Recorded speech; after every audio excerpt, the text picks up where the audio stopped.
Hello, my name is Rick Hayes, and I'm going to get things started here. We've got four quarterfinal matches starting this afternoon for the knockout round. And the first one here up is an all USA quarterfinal with Matthew Essick and Zach Watson. They've started their game, and it looks like Blue Black is up 2 wickets to 0, and that's Matthew Essick. Our other three quarterfinal games on court 6, starting in the next few minutes, will be Edmund Fordyce and Reg Bamford. Edmund is from New Zealand, and Reg Bamford is from South Africa. The other two quarterfinals will be Greg Fletcher from Australia and Tamer Hatada from the US. And the last quarterfinal, starting a little later, will be Tom Balding from the US versus Mo Kareem from Egypt.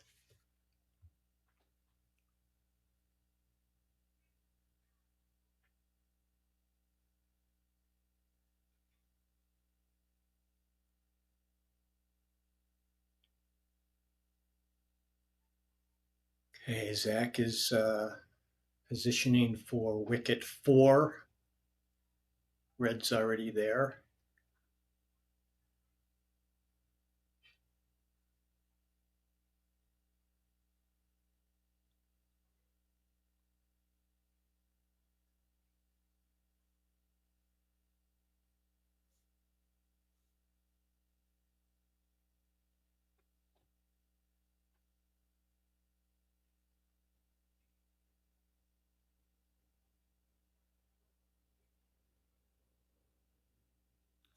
Very nice clearing shot by Matthew. Both of these players were 6-1, 6 wins and 1 loss in their block play. And Zach Watson beat Kyle Maloof this morning. Matthew Essick beat Brian Lozano this morning to make it to the quarterfinals.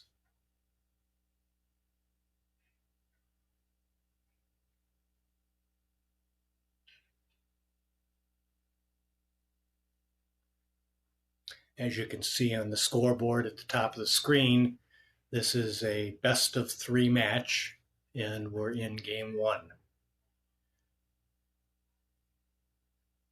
And you can also see on the ranking there, Matthew Essick is the number 2 ranked player in the world. Zach is number 51.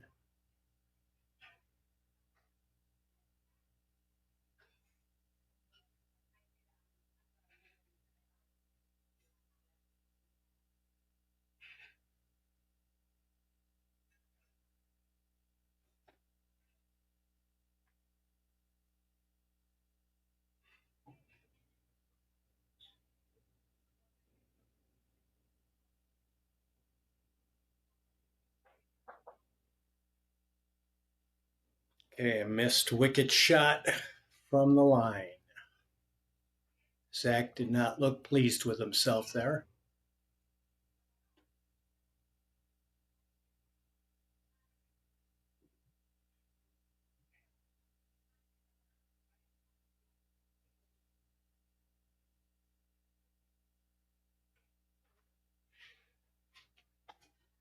Okay, clearing shot. It looks like blue and black are well positioned.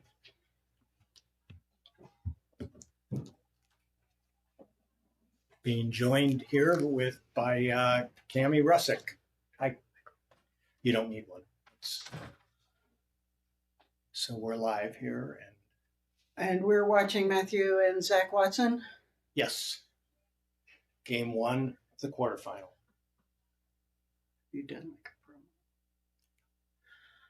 So if you've just joined us, we are at the National Croquet Center at the CFA in West Palm Beach, Florida. It is a beautiful 85-degree day, light winds, and we have two of some of the best players from the United States playing in the U.S. Open. We have Matthew Essick, who is playing blue-black, and Zach Watson, who is playing red-yellow.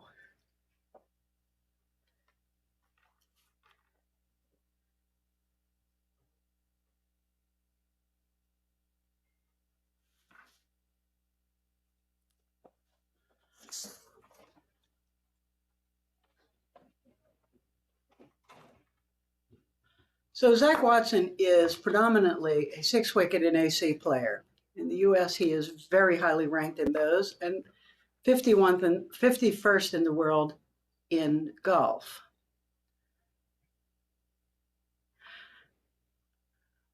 What you'll see here is these championship flight players never just hit a soft hit through a hoop. Every hoop is destined to go down. Many of them go to the far boundary. They don't worry about that because their setup skills are excellent. In a golf croquet game, about 54% to 56% of your shots are setups. If you can master those, you have half of the game down.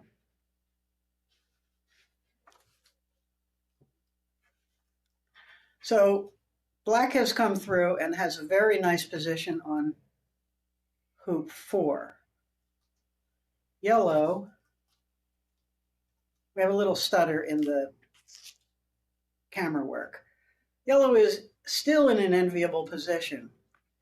We'll see if blue just shoots the hoop from this distance, fearing that red will clear black.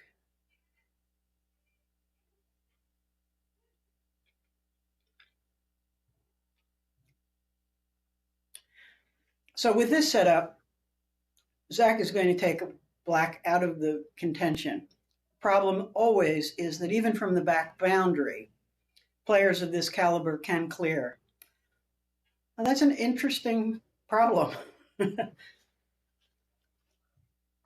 He has cleared black. He has placed his red ball in a ricochet into the hoop. A lot of the times when you set up a clearing shot, you think, my primary goal is to clear, in this case, black. But I would also like my red ball to go for the hoop. So you think primary and secondary as you're setting up your clear. And Cammie, sometimes it's better to be lucky than good. I think it's always better to be lucky than good.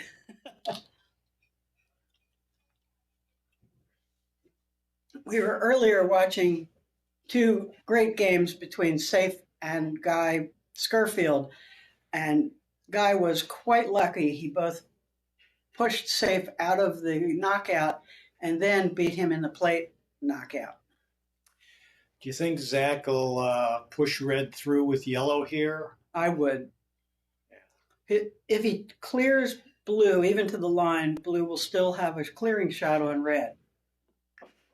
It is tough because usually these guys will want to do a power shot. With red slightly off angle, you need a softer shot if he's going to take that option. If he hits blue, he really needs to cut it far to the right so that he has any chance of using the post to block a clearing shot on red. Getting red through also will put yellow closer to the next wicket. There we go. So I think your call was right. He pushed it through. So that makes the score Matthew 3, Zach 1, going for wicket 5. Right. So you saw Matthew look at yellow. What he's doing is he's looking at a position where he can block yellow from a direct shot from the hoop.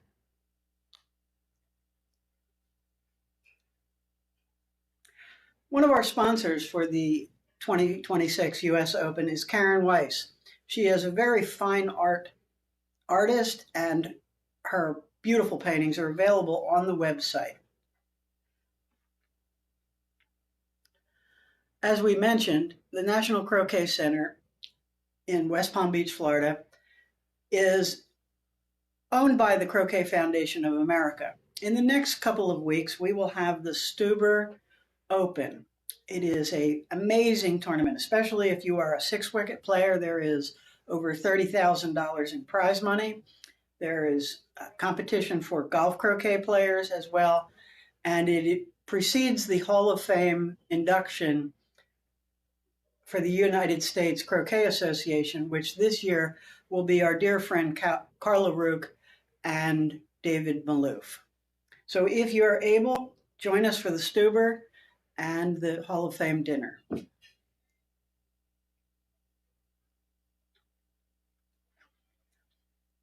And David Malouf is the father of Kyle, who Zach Watson beat in the round of 16. The two of them are very well matched. Kyle is a brilliant player. He teaches at Mountain Lakes and up in the Highlands. And if you can find time and a way to get a lesson with him, it will improve your game.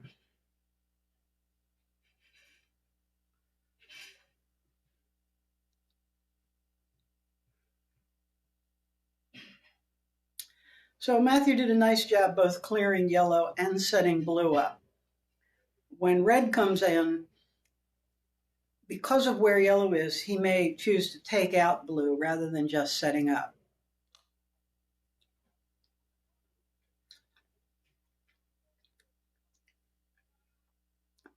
And I'm glad to be wrong. Well, we've got at least one person in New Zealand that's watching us. Wonderful. Hello there. Welcome. I know this is in the middle of the night, but we have had a wonderful afternoon. It's just over it's 1 o'clock here in the United States in sunny Florida. Thank you. Rich. All right, tag you out. I want to get safe in there. Very good. Okay. Okay, we're going to bring in one of the players to fill in here and join Cammie. Thank you. Saif, will you Cammie, introduce yourself? I'm Saif El Yamani. I'm an Egyptian player. I play in shooting club team, the league champion for the last 3 years. And you did very well in the under-21 Worlds in Sarasota. Actually, no, I didn't attend the under 21. Oh, you didn't? Yeah. Well, you have the shirt from earlier. Yeah, from here, actually. Oh, there we are. So they started. They have started. It is 3-1 to Matthew. Yeah. It is much like your games, a big clearing game. Actually, this one is a really good game. Mm-hmm. Matthew and Zach, it's a big game. This is an important one. Either one of these could win the whole thing. I thought I thought you would be in the knockout. I was very surprised. I lost one terrible. Guy Scorfield is our croquet nomad, and he can pull surprises. Yes. He was very lucky. He was. So we have a nice block on yellow with blue, but with black right there. I think black is going to be taking a walk. Playing red. Oh, that's a difficult one. That's a big game. Oh, that's a surprise. A 7 yards clears.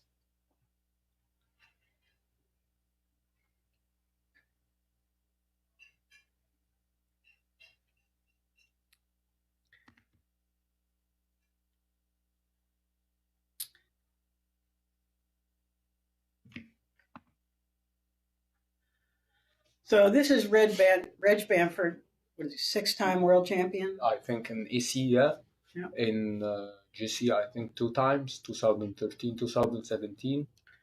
He's one of the legends. He is a legend. Yeah. He lives in London and South Africa, and when he comes out, it is a joy to watch him play.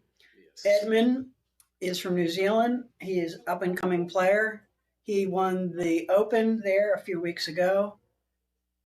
And he is also a coach and teaches in this time of the year. He is... I think Edmund is a world champion under 21. I think he is. Yeah. He's a brilliant player. Yes. And so here's Adam Pick, the one who's making the greatest effort in this tournament. I think he's worked harder than any of you. Yeah. Adam. So we're playing with quadways on the courts today. Typically at National Croquet Club, we play with super hoops, but we found with the new Invictus balls, there was some issue that the tops of the hoops were a little too tight. So the quadways are a championship level wicket. They do give us some issues because here in South Florida we have soft sand and the hoops get loose after pretty much any time you hit it. Yeah. But It's very easy to get loose. most of the Egyptian players have a very strong clear and a very strong wicket shot. And that's make it tough. After every shot, you need to make it again. We have to retighten the hoops. Yeah. You'll see that the courts look a little brown. They aren't in true to life, but over the last 3 weeks, we had some very cold weather here. Yes. Down to 0 C. Yeah, 0 and minus also. Places just further north of us had snow flurries, and a lot of the grass went dormant. If you see in the far back, that was an excellent clear. Yeah. You see in the far back, the courts are brown.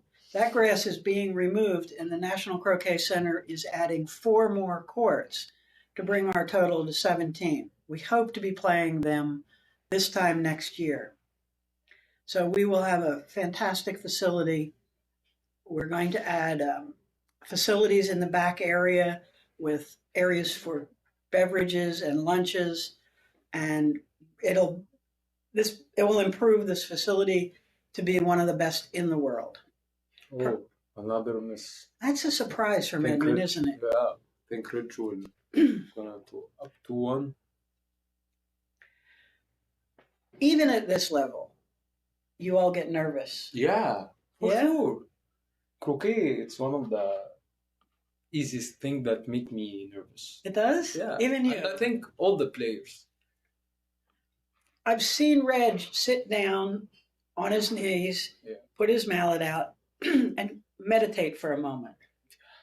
Do you have some kind of process like that where you get yourself back together? I'm trying to do something.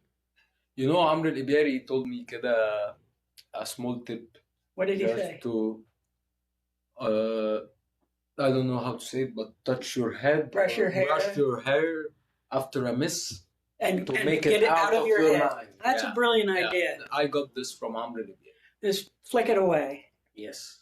What I do is I look at one of the trees here. We have these beautiful king palms, and I just watch a leaf blow on the top for 3 breaths and put it behind it. They say that if you miss or if you have a bad shot, not only do you have the bad shot, then you reprimand yourself. Yes. So you reinforce the shot as a negativity. And I like the idea of brushing it off your head. That's Amr idea. So he's saying of Amr Hamby, who is... Amr al-Iberi. Oh. Yeah, he's one of the best players in Egypt. And he plays in my team, Shooting Club. I liked Shooting Club. Yeah, best club in Egypt, best team in Egypt. Great grass. Yeah. And I like how you've hit the cement borders so hard that they look like a breakwater in a marina. They're all curved out. Yeah.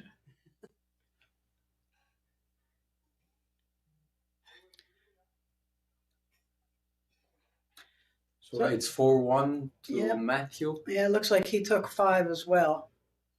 5-1. I think it must be 5-2. 4-2 now. Okay. And I see blue over there in the corner. It must have been he came off of yellow earlier. Oh, bravo. That was a lovely off and in from Zach. You know, this is Brian.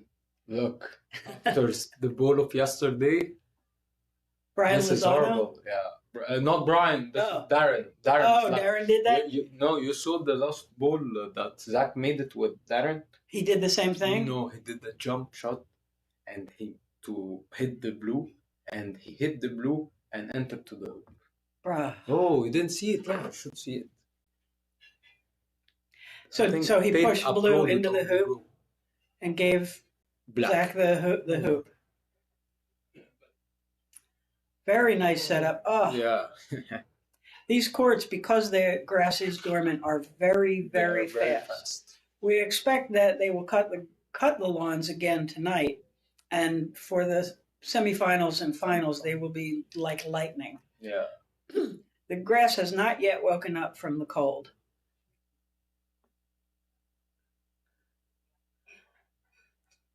See this. Looks like Zach and Matt are having a wonderful time out there, and Yeah. that is the point of this. Yes. I did see that. Safe was showing me a short video of a game between Darren Murphy and Zach Watson yesterday, where Darren attempted to jump over. It's 5-2, not 5-1.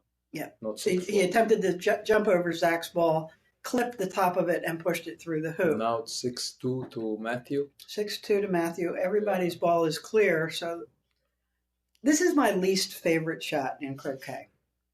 Going from 8 to 9. You all seem to have excellent setups on this, but for me, I really have to stay far back to be able to stay within a hoop shot. It is so easy to overroll this. Yes, but the hoops here are very difficult. They are very difficult. You know that. Very precise and very tough. Well, Adam and David Malouf and the whole team, Amiro, here at National Croquet Club have done an excellent job both leveling the courts, but setting these hoops. Yeah. And every game, the team goes out and checks and resets hoops. Hopefully, yes, we are having all new hoops made for the 17 courts here that will be regulation size and will be more of the super hoop style with long fins. Not quite as long as the blue ball. The red ball. So tell us about the hoops in Egypt.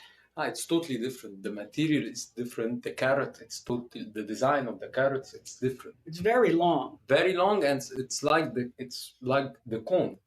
And it's almost, I think, it's almost a full meter when it's out of the ground. I don't know what's actually the. Not that big. No, not that big. I think it's that big. Yeah. 1 meter. Maybe 2.5 feet. 2.5 feet. Yeah. Yeah, not more than 2.5 feet. So they're longer. They're made of mild steel. Yeah, and they are painted white. Yes. Yes. I once heard someone say that to the Queen of England, everything smelled like fresh paint. Yeah. When we went to the Egyptian Open, you repaint all the hoops for us. Yes. So it smelled like fresh paint. We felt very special. As an American player or an international player, if you get the opportunity to play in the Egyptian Open, which this year will be towards the end of September, take it. It is one of the world's best tournaments. It is played at 5 different clubs. 5 shooting club, Gezira and Federation and Heliopolis Shuruk. 4 clubs. 4 clubs. And they are wonderful clubs. The food is great, out of this world. Yeah. And the play and the competition is brilliant. You may start at 8 in the morning and finish at midnight, and it is worth the trip. It's totally different.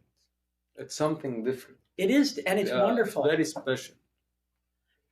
So contact the Egyptian Federation if you'd like to join them, and it is a brilliant tournament.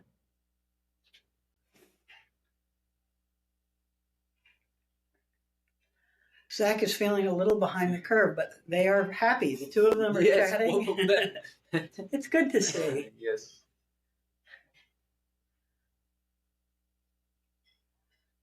That's a perfect layup. It is. But I don't know that it's going to do them a bit of good. Well, let's see. Yellow is in a good position to clear. We clear it to the 7 yards.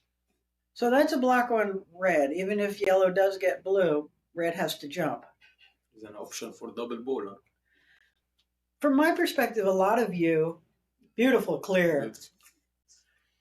Zach got that blue ball right out of the way, but now It's on 7 yards. Yeah, Matthew is going to have an easy shot against red. From our perspective, you at your caliber clear a lot more of the balls at the hoop rather than jump to score a hoop. Why is that? I think this is a part of the Egyptian strategy to have two balls on the hoop, always. And rather than risk. And you, jump shot for me in these hoops are very difficult. It's much easy to try to avoid the jump shot. See, when I practice before a game, I go out and do 10 jump shots. Really? Before every game, I have a little routine. Okay. I learned from an American player who's a brilliant teacher and player, Cheryl Bromley. Okay. And she says, develop a routine. And part of my routine is 20 swings, 20 shots. Just missed And that was a very surprise. strange ball. It almost looked like he was trying to put black into the hoop. No, actually, he's trying to hide the red from the black by the hoop. Yeah, no, he is neither. No, And one of Cheryl Bromley's ideas was to develop a routine before every game and stick to that routine. Okay. The same way you line up your shots and then. Yes. So I find that very helpful. And for me, one of them is 10 jump shots, whether you make them or not, so that your physiology is back into that shape. Yeah. So Reg is up 4-1.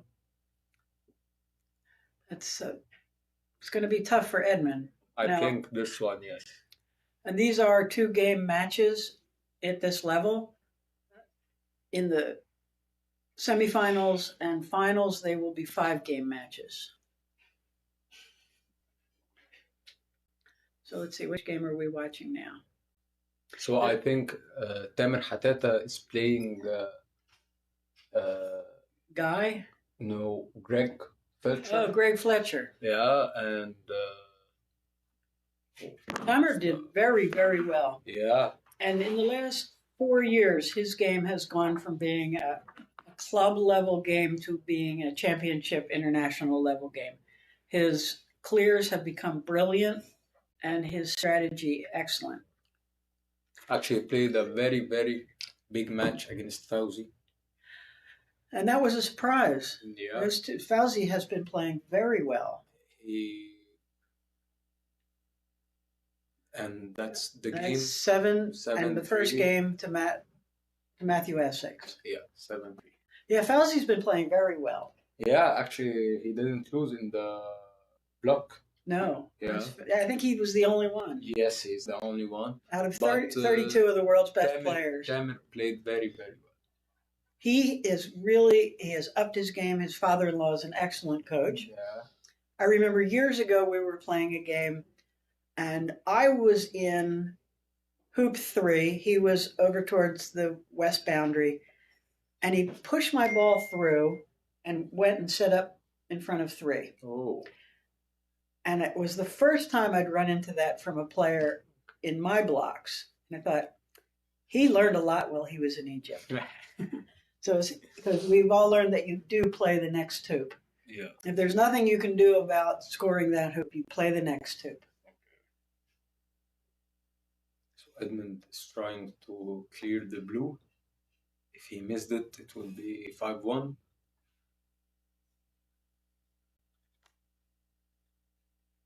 Oh, he missed it. And that was a surprisingly large margin. Red is a wonderful player against. He's very kind. He's a legend. He's a legend. He's very calm. And I think he's keeping the pressure on Edmund, who is, you can see Edmund is reprimanding himself, and that is usually less than helpful.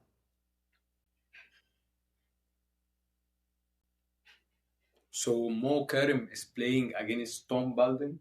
Oh, that's a challenging game. Yes. And Greg against Tamer. Mo had a brilliant game against Soha. Soha was fantastic. Both of them are played great.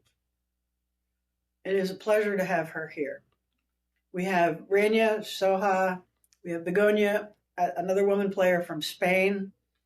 We have Jana Mohammed as well, who played very well in the under 21 Worlds in April at Sarasota County Croquet Club in Venice.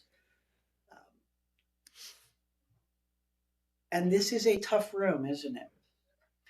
There's no easy matches. Yeah, there is no easy matching. Actually, all the tournament is very difficult. All the blocks. So have you been to the U.S. before? No, it's my first time. What do you think? Great. You brought. It's different. It's totally different. It's different from Europe. It's different from Asia, and for sure, it's different from the Middle East.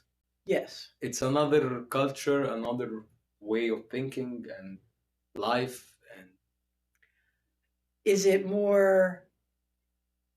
What's different? everything. Everything. Everything is. Shops are different. You just go into a store and there's everything all the time. I'm speaking about the life here. It's totally different. No, I can't live. No? I love Egypt. I Yeah, can't that's live beautiful. outside of Egypt. here Egypt is the best country to live. And I'm everything glad. is easy. Here it's everything all the time. Yeah, for sure. Now the other part of that is you're in Palm Beach County and Palm Beach. Yeah. So this is the billionaire bubble we call Yes, I know. it. But Rich, American life is here is everything all the time. When I we're went to Orlando, Tampa, and Miami. Actually, I'm here since 2 weeks. good. Yeah. We have Hammond. Wonderful. His delightful wife is here playing. To wait. The score of Tamer and Craig. Come on, Edmund. I think this game will be very difficult. That was quite a surprise that He the hoop got rejected nervous. that, but he was a little tiny bit to the right. I think that's going to be costly. So the Palm Beach County Sports Authority has helped sponsor the 2026 U.S. Open, as they did last year. The Sports Authority sponsors sporting events in the Palm Beaches, including croquet tournaments and the Wellington The famous winter horse shows. And we are grateful for their support. Putting on a tournament of this caliber is a huge endeavor.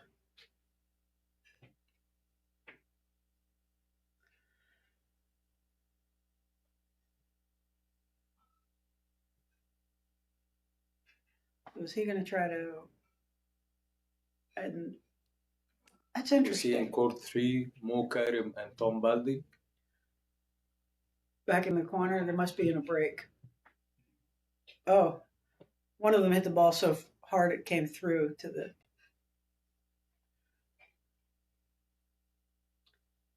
And the score on the Mo Karim game is 2-2. So 2-2, yeah. they're on hoop number 5. Adam is back there, and because he knows that the two of them hit these hoops so Yeah. hard, he's going to be working, fixing them. Yes.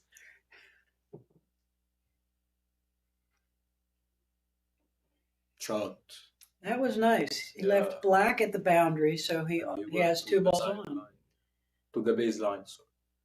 He has the Egyptian way, keep 2 balls on the hoop. Yeah. And now he keep 2 balls on the hoop. Yeah. Actually, he's blocking on the. So I think we're going to see an attempted jump here.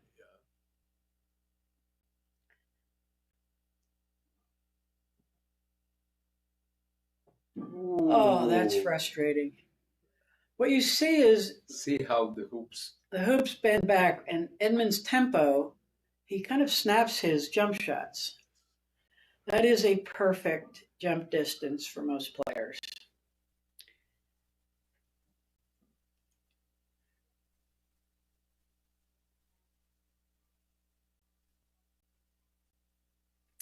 It just caught. So with blue about 3 feet behind yellow, Oh, for sure, he will never miss.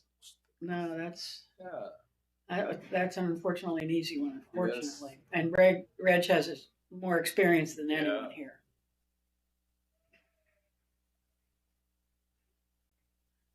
So it's 6-1 to Reg.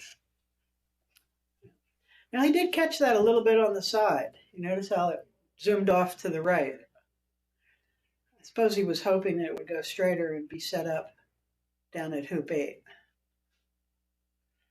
The dilemma now is for yellow, they are behind the hoop.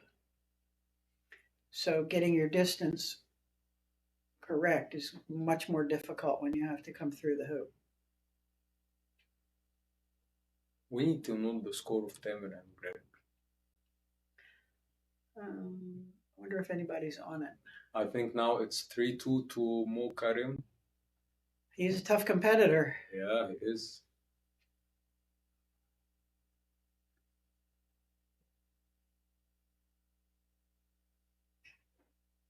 So in Egypt, your courts are all sunken. There's a border around every court. Yes. In the U.S., we don't typically do that for ease of cutting the grass. So we bring out the tubes. But in Egypt, most courts are set down 18 inches or so. 18 inches, yeah, at least. It makes spectators feel a lot more comfortable. Yeah, for sure. With the Egyptian swings. And in Egypt, you play, during your practice games, you play Egyptian balls. Yes. And actually during the league and the Egyptian Cup and the Federation Cup and the Singles Cup, those cups are between the clubs. Right. All of them are playing by the Egyptian balls. How are those balls different? It's totally different. Everything is different. Even the material. To me, they were a lot harder. But for me, they don't bounce as much. They don't bounce as, and there's a stop shot. There's an easy stop shot with these balls. Because they are so, I guess we call it dead. Dead, yeah. So your ball will stay in place. I don't know the material, but I think it's ceramic or something like that. And clay. Yeah, something like that. I remember bringing a set back here, and on the white hoops we use for beginner play. And they made the white hoops all confetti colors because they were brand new balls.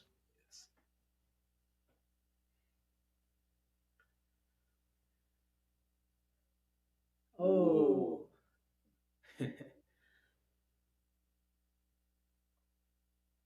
So now it's 3-0 to Zach Watson in the second game. Can you see where Reg's blue ball is?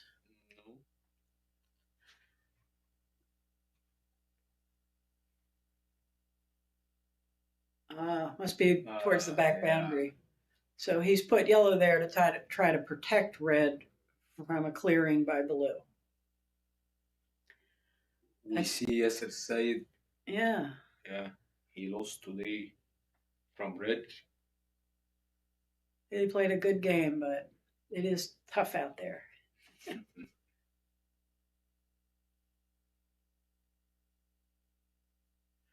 So this is a full court clear. Let's see what we have.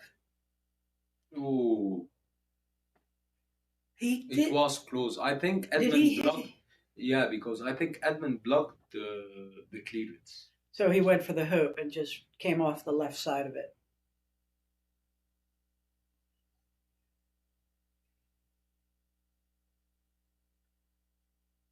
A lot of players would shoot this hoop, but it's such an oblique angle that the odds are 90%. I think it's at that angle. Yeah. See, now that was an opportunity for a nice...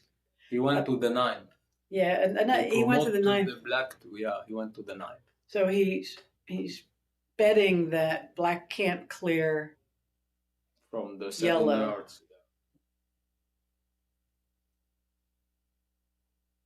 And if not, he just needs to come back from hoop 9.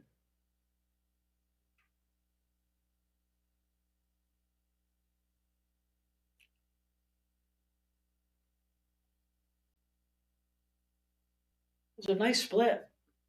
I almost had it wired. But it's neither wired by the hoop or the peg. He can a referee or the opponents can talk about that, but when it's in a hole, you have the right to move the ball out of the hole, but not to an advantageous position. I actually think he disadvantaged himself slightly with where he moved it. Yeah. He should have moved it laterally so that the angle is more or less the same. This makes it tighter against the hoop.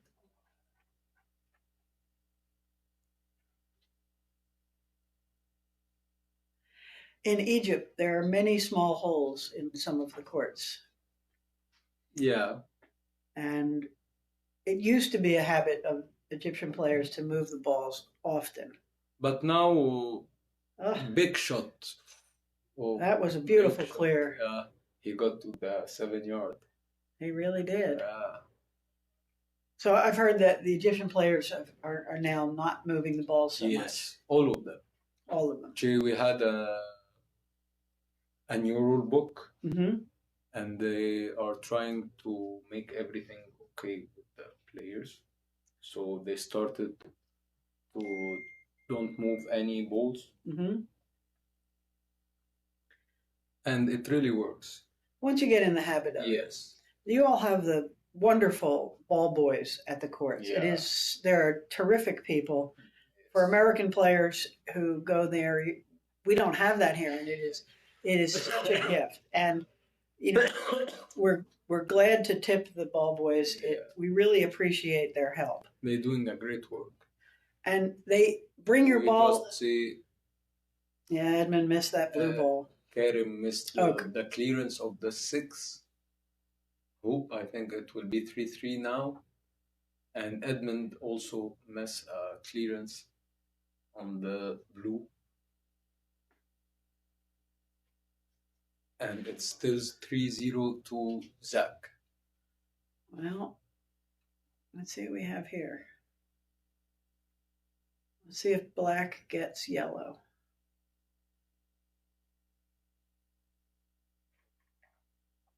There isn't anywhere he can put it that would be wired.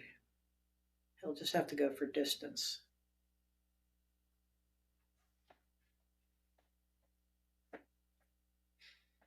You as a player at this level have no fear of being cleared to the, you don't really care, do you? Yeah.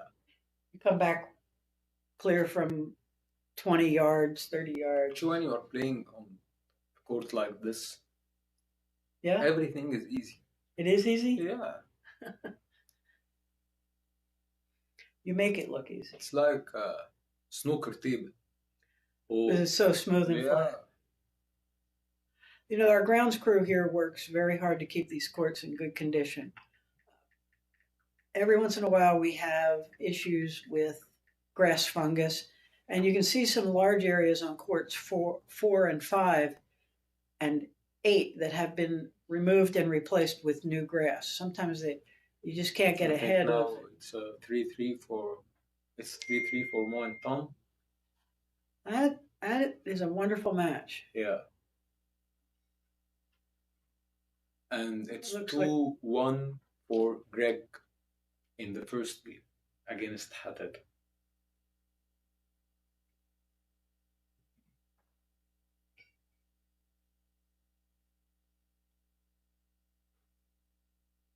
We have a nice setup by Mo with red. Black is a little further back. I think Mo is trying to clear black. You think he'll clear black rather than shoot the hoop from there? I think. I didn't see. No, it was just set. Let's see where yellow ends up. And it's still 3-0 to Zach Watson. Right. So Edmund is the only one, and he has Trust. stuffed the hoop. Blue is right back there. So yellow has an unenviable position of having to clear blue. Otherwise, red is going to be out of that hoop. I would expect that red sets black up in the hopes that blue clears. red. So again, here we are at the National Croquet Center, run by the Croquet Foundation of America. It is a beautiful 85-degree day with light winds. We are finally past the vicious 3 weeks of Florida winter. I hate that. When you first got here, it was cold. Yeah, very cold. They told me it's the coldest week in Florida since 15 years. It was just brutal. Yeah. In Florida, if it is under 70 degrees, the women bring out their puffy jackets and boots.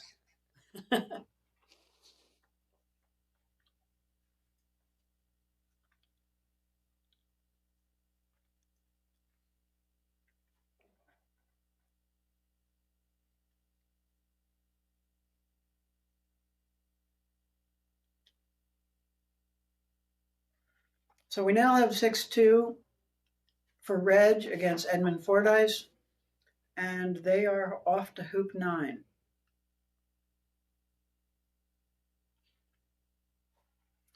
Red's shot was a little long on blue. Edmund chose to go back to the line behind blue, most likely because yellow is in a good position to clear blue if it sets up in front of the hoop. Lovely setup.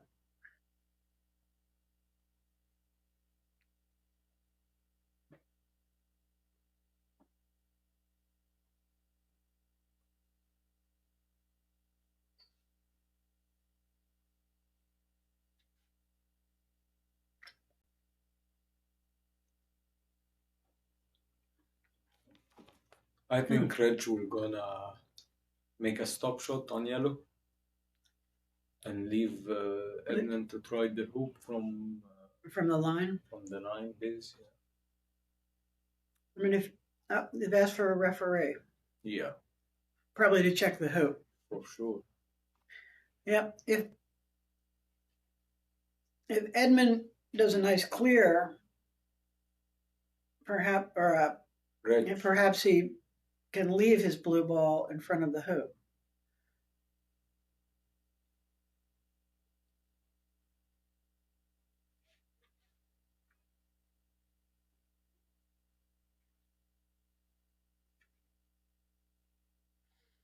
So for this tournament, we have tournament director Billy Simmons. We have tournament manager Tate Russick. And we need to thank both of them for the great effort. Elaine, they are doing everything easy to us, and big thank you. And Elaine and Rocky are putting the scoring and the court assignments together, and their expertise has become invaluable for these large tournaments. They did this for the 5th Women's Open in January. We had 72 of the women players from all over the world, from Spain, from Latvia, all over the United States. And it was a fabulous tournament because of their work.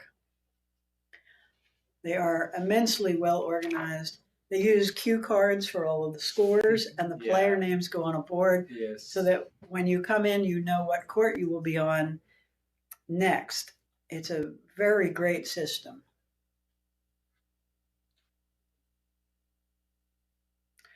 At the National Croquet Center, we have a croquet pro shop, and in that pro shop, we have Oakley Woods croquet mallets and other accessories.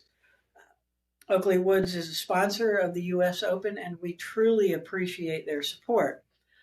White Tie Croquet also carries Oakley equipment and accessories. I think he did a perfect block.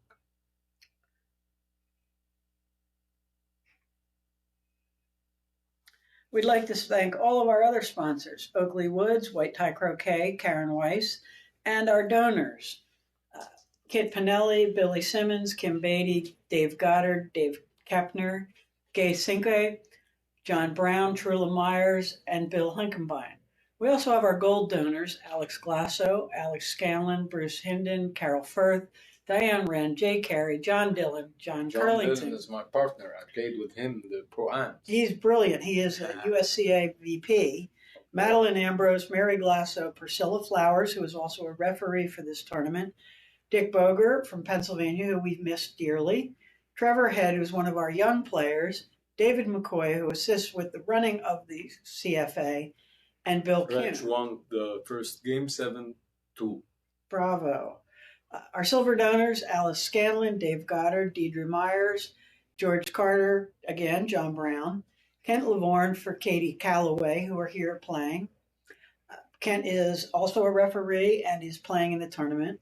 Mary Cole, April Wilson, Nancy Seslone, and Trilla Myers. Nancy is integral to the operations of the CFA, and we hope to see more of her. Thank you.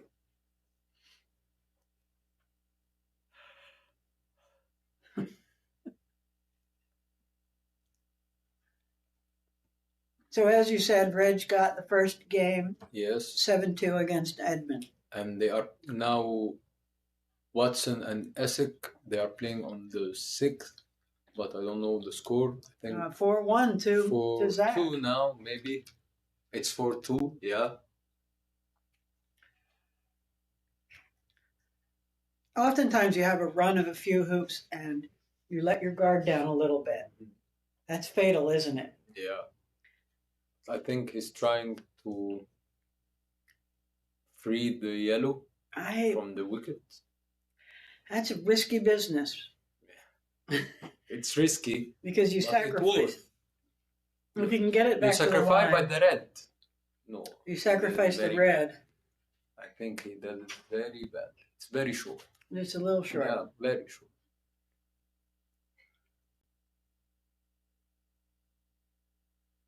It still leaves Black with a perfect wicket shot from the boundary area.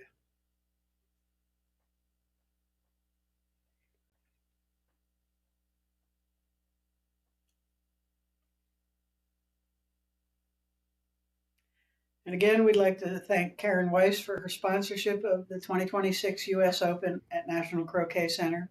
She was very generous during the World Championships, presenting a beautiful painting to Reg Bamford.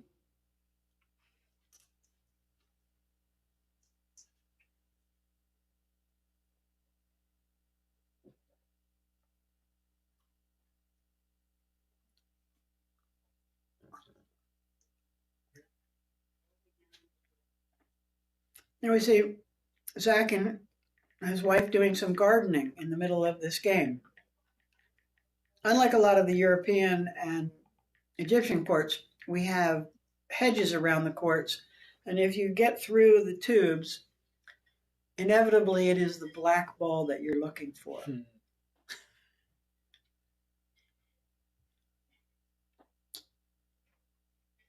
Oh, it's a yellow ball.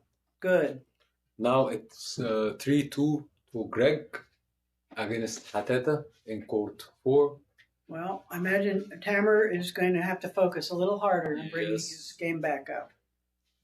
Greg is a brilliant player. He's living in Germany, and he comes over to play. His brother Robbie, the world champion, is in Australia on some business. We were hoping to see him here. But great clearance by Zach. Yeah. And I think Matthew should block the hoop. Good call. He didn't. He didn't.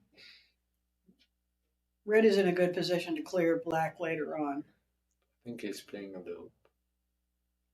Yes. Bravo. It's 5-2 to Zach Watson now. And I think Omar Fahmy and Fauzi are playing in the bowl. Good. Yeah. Good. In the bowl. Bowl. Okay. Not bowl. So when you hit a ball, you call it a rocket. Rocket, yeah. We call it a roquet or a clear. I like rocket better. Yeah.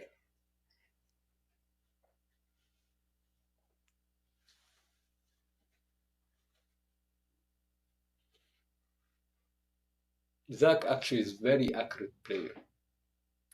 I think that comes from his 6-wicket and AC skills. Really? In those games, placement is imperative Yes. because your distance control in a 2-ball hit Yeah. is really much more difficult. It comes very slowly. For sure, it's much more Ooh, difficult. look at that clear. Oh. You were right. He is accurate. We're the USCA is having the first women's AC nationals starting on Sunday this week. Well, Really? some of your players will be up at Mountain Lake for the Kamal Cup, Yes. a U.S. Egyptian test match. But the women's AC Open is the first ever, the first nationals. It'll be a very small field. I'll be there. I'm a new player. I'm not expert in any way at that, but I'm trying to learn it in the hopes that we can compete internationally. Really, we don't play in Egypt AC. You only play golf. Yeah. So in a lot of Europe, they play both AC and golf, and New Zealand and Australia play both. Both. Yeah, the English are very good at it. Mahdi, Karim are learning. Yes. Actually, no, they know how to play association. Karim participate in the last world champ. Oh, good. Yeah. And I think it was here. It was here in October. It was an amazing game. Rich won the champion. He did. It's very tough because every time you clear a ball, you have to go get both balls. Yeah. So you do a lot of playing. Games are typically 2 or 2.5 hours. You walk 5 or 10 miles in any given game. And if you're playing a very good opponent, you spend a lot of time in your chair. Yeah. It's like the snooker. It's like that. Yeah. If they get a good break going, you might as well go have a beverage. Now so we have another 5-3. Score by Matthew. Yeah, 3-5. And we're over to 9. Looks like we've gotten a little cloud cover here. But the weather has been just splendid for the tournament. So we did a little jump there because yellow was behind and he didn't want to have any interference with that. But it worked out as a fine setup. So I think red is going to go for the hoop unless blue can come in here and take it out. And he has a good backup here with yellow. I think if Matthew missed the clearance, we'll watch another game. And I think Zach was right to set yellow up because a defensive ball would have been out of the hoop range. Oh, they miss. I always say there's 2 rules of life. Somebody has a bigger boat than you. Yeah. And everybody misses. That's true.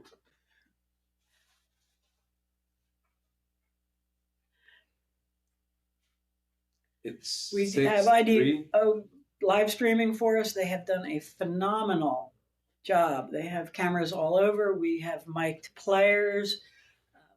For the semifinals and finals, we'll have cameras up above us and drone shots. But it is splendid to have them here. We truly enjoy it, and the caliber of their film work is without peer.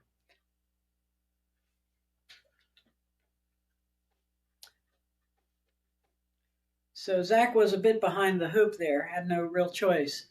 Usually in these cases, you want to go to the near side.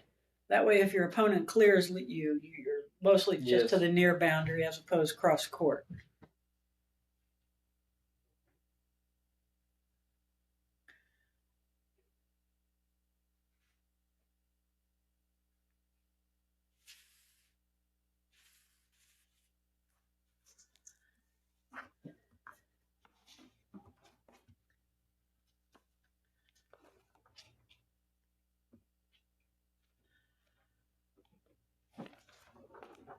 That's interesting.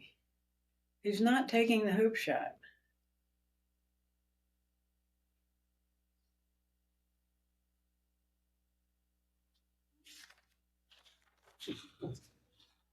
So the score now is 3-6 to Zach. He has blocked Matthew's shot on the hoop, though I don't think that concerns Matthew at all. He is going to attempt a jump shot.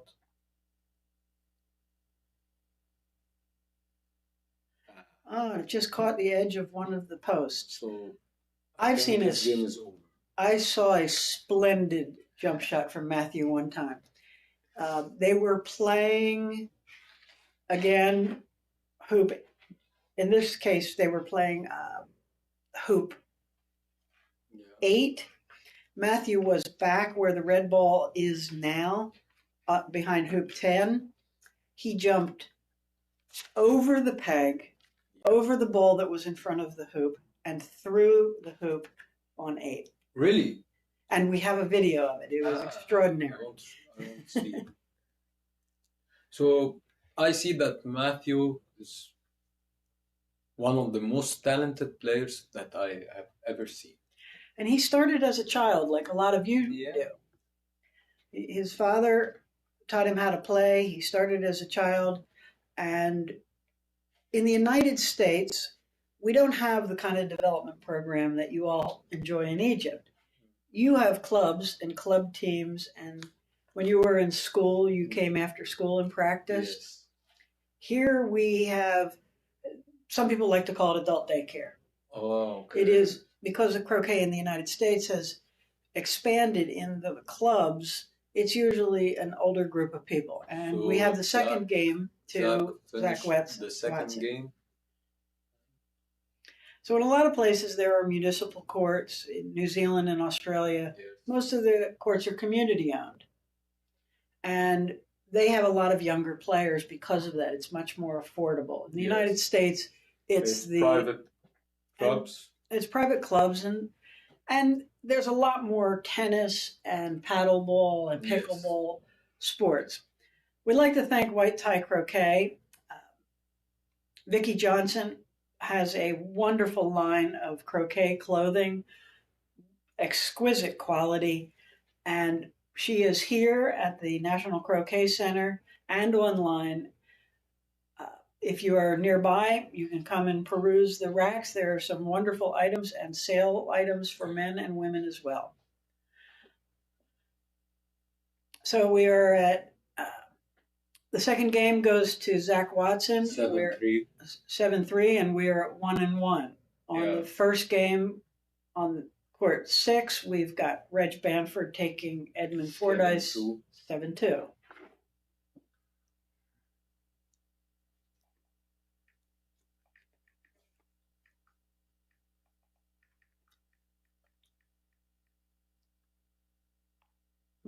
Are you looking at the scores? Can you give us updates on any other games? I'm trying to get some updates now.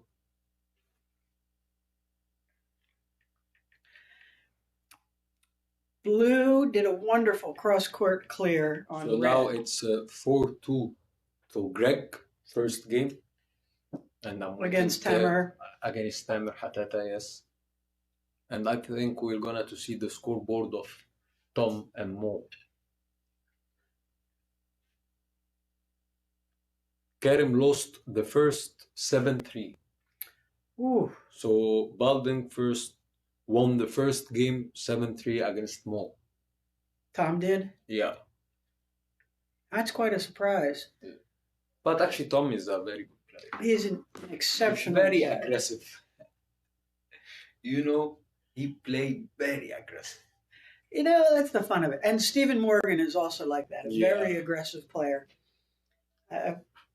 I've taken coaching with him, and if I'm going to set up a block or if I'm going to, go halfway, he just looks at me and he goes, "Never give up a hoop. Don't you ever give it. Just shoot at it. You don't ever just give up." I'm like, okay. And it has improved the caliber of my play. They're nothing like you guys.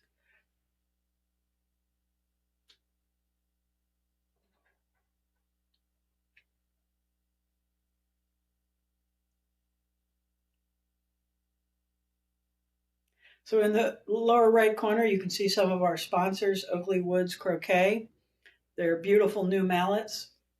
Actually, I play with Oakley. What you play with the brand new one? The Aero, yeah.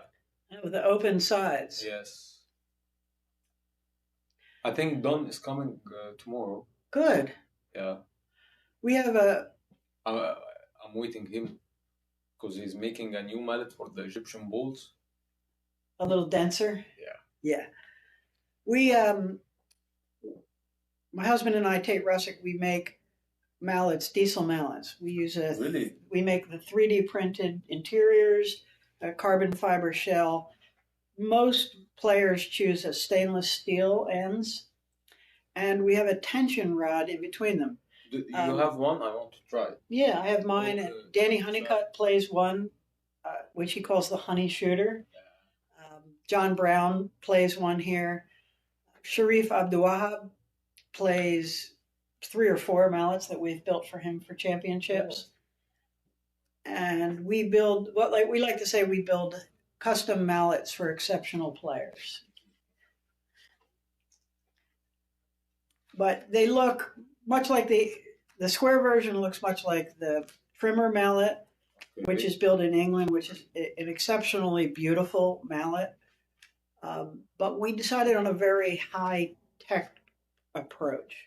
The interior of the mallet is 3D printed carbon fiber PLA, and we use all different kinds of materials that are very light. Without the heads on, the mallets are only about 6 ounces.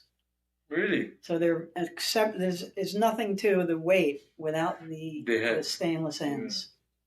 So we truly believe in the peripheral weighting.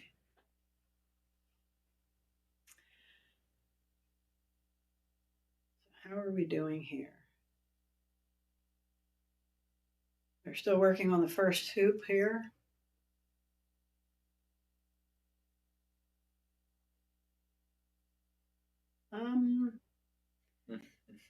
It must have been that Edmund took the first hoop on the second game with yellow. You all swing so hard that you go through the hoop and you're often to the far boundary. You don't worry too much about setting up if you need to make the hoop.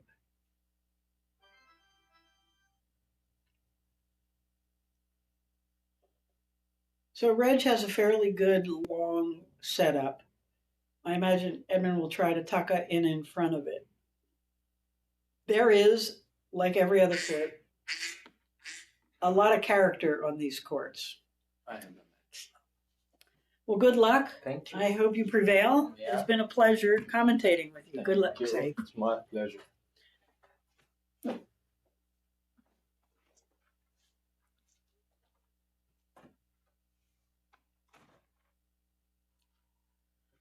So here we are on the second hoop with Edmund and Reg Bamford. Blue is in a beautiful position to either score the hoop or clear red, leaving black a fair shot. Yellow is up next.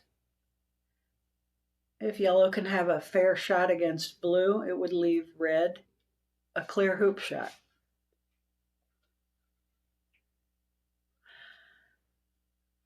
And yellow has been unsuccessful clearing blue.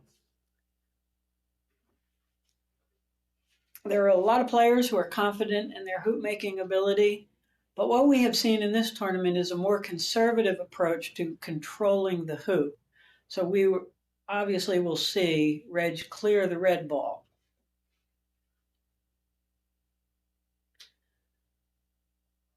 This leaves 2 hoops, 2 balls in front of the hoop, both the blue and the black, and I think a clear path for black onto the hoop. Red is now challenged to move the black ball away and later on come all the way back from the south boundary to clear blue. Like a lot of people, he has split the baby, and red slid between black and blue, unsuccessful in clearing either of them.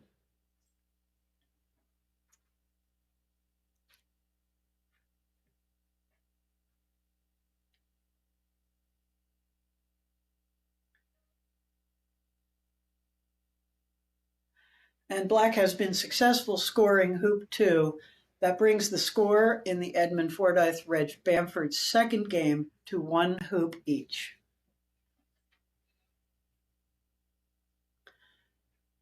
With black scoring, yellow was all the way on the south boundary. They will now be heading for hoop 3 in the opposite corner.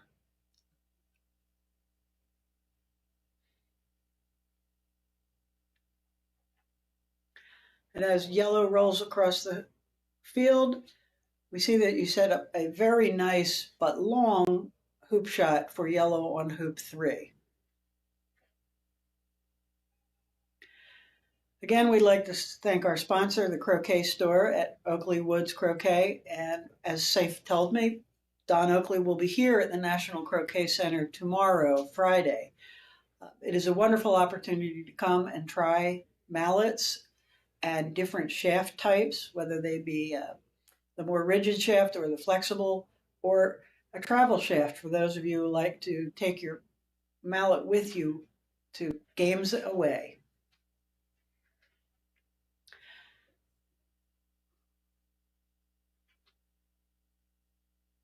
Let's see where we are. Edmund is coming back to hoop 3 with the black ball. The yellow ball is in a good position. Edmund has come back with the red ball, putting it in a beautiful position. Yellow is in a fine position to clear blue, but it will really only be able to clear it about half court. Again, thank you to our sponsor, Karen Weiss, and her wonderful Karen Weiss on the web for art. Yellow came across, cleared black, also moving red to the back boundary, leaving a good shot there for blue.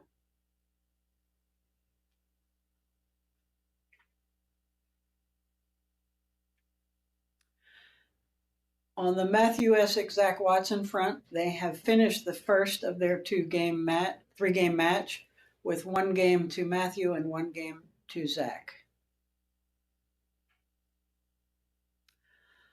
Unfortunately, it looks like Edmund missed a clear against blue, who is in a fine position in front of hoop 3.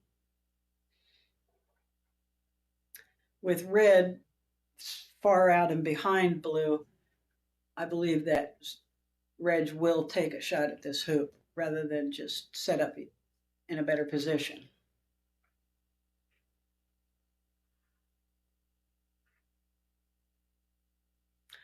On the background, you see David Ekstrom.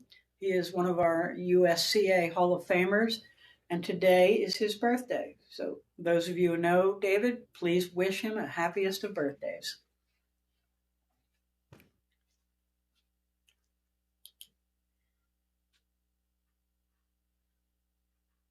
So there has been a ref call that Reg scored the third hoop, so the score is 1-2, advantage to Reg.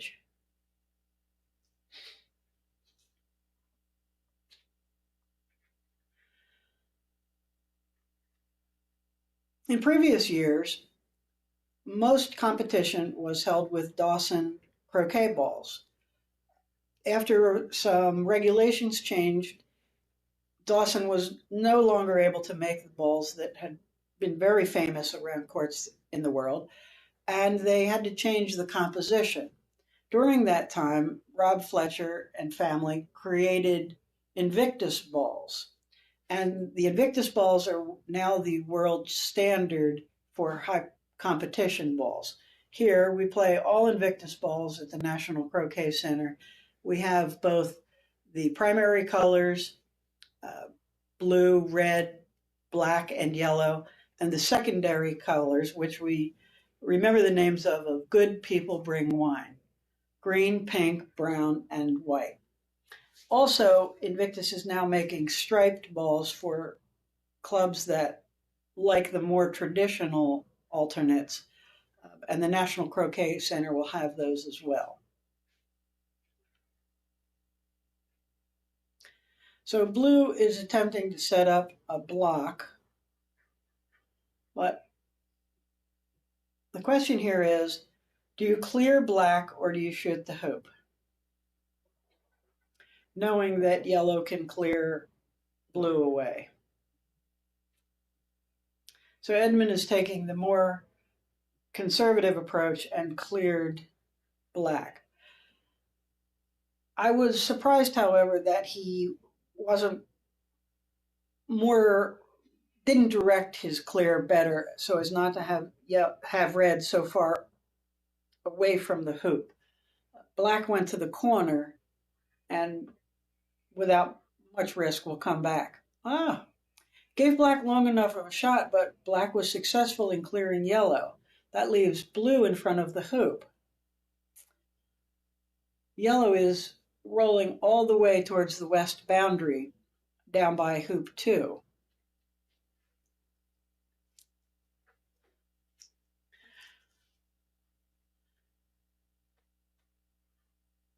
Because of the angle, yellow has to choose between clearing blue and shooting at the hoop.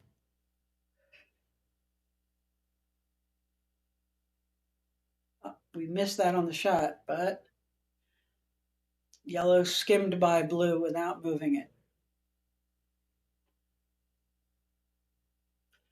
Reg is setting up for a hoop shot here on the 4th hoop from about 1.5 meters out. The quadway wickets that we're using here are very stiff. We have excellent groundskeepers and they have kept them in very good condition and they are very tight. The blue ball bounced off the hoop and is really not in a hoop making position. Now Edmund brings red back just to the left side of the hoop so that when blue clears it, blue will not be in position to make a hoop shot.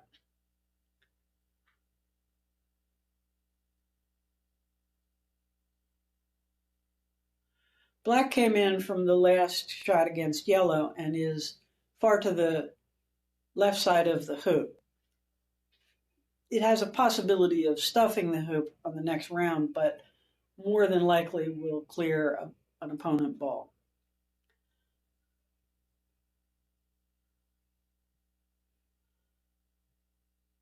Edmund has rolled yellow into a great position in front of the hoop. He does not block his red ball, but he has also not he has not put his yellow ball in any position to protect red from the blue ball, which is very close. And Reg is looking at that in how to possibly clear both of them.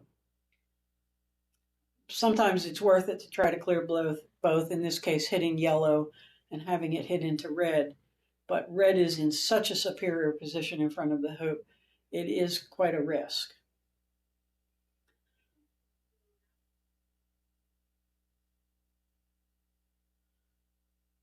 That was an interesting choice. Blue did clear yellow, and it hopped in the air and did not hit red.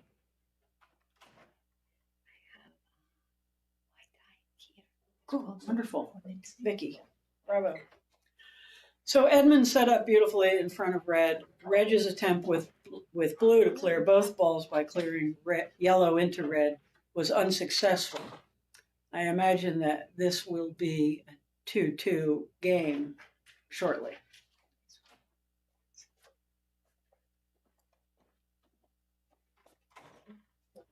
Joining us is Vicki Johnson, an exceptional 6-wicket player and golf player, and the proprietor and owner of White Tie Croquet. Thank you for your sponsorship of the tournament. Oh, it's my pleasure. It's my 3rd or 4th one I've done. And it's just it's a pleasure to watch the croquet and be part of it from the sidelines. Well, we're glad to have you here. Everybody looks great. The wardrobe that you've brought is very sharp and exceptional quality. We're very happy. Well, I want players to look their best in performance gear that holds up and have it all at reasonable prices. Well, we appreciate it, and we truly appreciate your sponsorship. So what I'm trying to do, let me just interject a little bit. Recently, I found there's so much growth in the croquet world. There are a lot of clubs that don't have pro shops. And I've been able to help them through my website by doing logo gear for them. So do you give them a link where people can order directly from you Yep. for their club's gear? Every club has its own page on my website, and they can go and just click, and I provide 20 staple items, but they can get anything else on the website, and I put their logo on it for them. Well, that's brilliant. And we love having all of our gear. We love having our club's name on it or our own names on it. And I think that is a wonderful addition to just going to the pro shop and grabbing whatever was on the rack. Absolutely. All this custom things you do for us. So how's it going out there? It is wonderful. It's 2-2 between Edmund and Reg. It has been quite a battle. Reg got the first game. He has done a very good job of controlling Edmund, and Edmund is hanging in there. In the first game, he was not clearing as well as we have seen earlier, but he's back. On the Matthew Essick Zach Watson game, they are 1-1, and we haven't seen them come back yet. They'll be on court 8.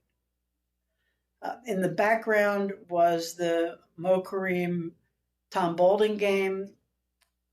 Tom Boulding got the first game on that one. We haven't seen what the score is, but as we pan around, we'll see. Oh, it looks like we have the third game of Matthew and Zach. And it looks as though they're on the third hoop. So, there we are, 1-1. So they traded the first 2 hoops and are back here at hoop number 3. These two have been having a lot of fun. They're joking along, and Zach got a wonderful start in the second game after having been beaten soundly by Matthew. Yeah, I mentioned to him as he was going on the court, it's always got to be tough to play a good friend. Well, they seem to have a great time out there, and it's very competitive play. You notice the difference on how long the clears are from these players. They're awesome, and they are always center ball to center ball, which is so impressive. What I find interesting is that some of them have a very relaxed, if you look at the way Matthew walks to his ball, his approach, and the same with Edmund, they're just incredibly loose and relaxed. Other players seem to be a little more compressed, tighter. I mean, that's just their demeanor. Right. Oh, that was a bouncing clear. That was a surprise. In the background, you see Lucia. She is an up-and-coming women's player from the National Croquet Club. She's been playing for about 2 years, and in competition play, she had an excellent record, almost 20 straight wins. In the 5th annual women's tournament, she was playing in first flight, and in between the two sets of the matches, her D grade went from 1,500 to 2,077. Now she will be playing in championship flight. We are glad to have her there. She's going to be an exceptional new player, and we love to see women come and play at the competition level and learn and enjoy the game. So welcome, Lucia. There have been some impressive women playing in this tournament. There really have. We've had Soha, who had an amazing game against Mo Kareem. They went 1-1 in the first 2, and he took the 7th point at the hook to win his second game and push her out of the knockouts. We have Begonia from Spain. She was a Spanish Federation official. She's a brilliant player. She's a delightful woman. For the women's tournament, we had 7 players come from Spain to play in the women's tournament. And more for next year. And more next year. We had a Latvian player. And we have Rania who is an Egyptian player who lives in Rye, New York. And we have Jana Mohammed, who put together the U.S. Golf Croquet Open website for the players and the viewers, and we're exceptionally grateful for that. So of the 4 women in the tournament, they have done very well. It is very, very competitive. On average, the people that you're seeing now have D grades over 2,300. Most of them are over 2,500. So it is a very competitive tournament. Did any of the women make it out of the block? Yes, Soha made it out of the block. Now that was an interesting little jump. Zach made a jump, it hit in the top, and without enough top spin, dropped down into the hoop. These hoops are, as we've said, very, very difficult. The steel is a 5/8 stainless steel 3/16, and they are very well maintained and very tight into the ground. They're resetting them almost every game. Pretty because much. of the hard hitting. Loosens them up a little bit, I think. It does. The carrot, the part that goes into the ground, is tapered on a quadway, and it's just about a foot long. For the sandy soil at a lot of clubs, including the National Croquet Center, it is not really sufficient to keep the hoops tight. Like we talked about earlier, the Egyptian hoops are 2.5 feet tall, and even those get loose in their sandy soil. Here at the club, we typically use super hoops, which are going to be, we're going to have a new set made, but they are not competition size in certain areas at the top, so the jumps are ineffective. What's the clearance they're aiming for?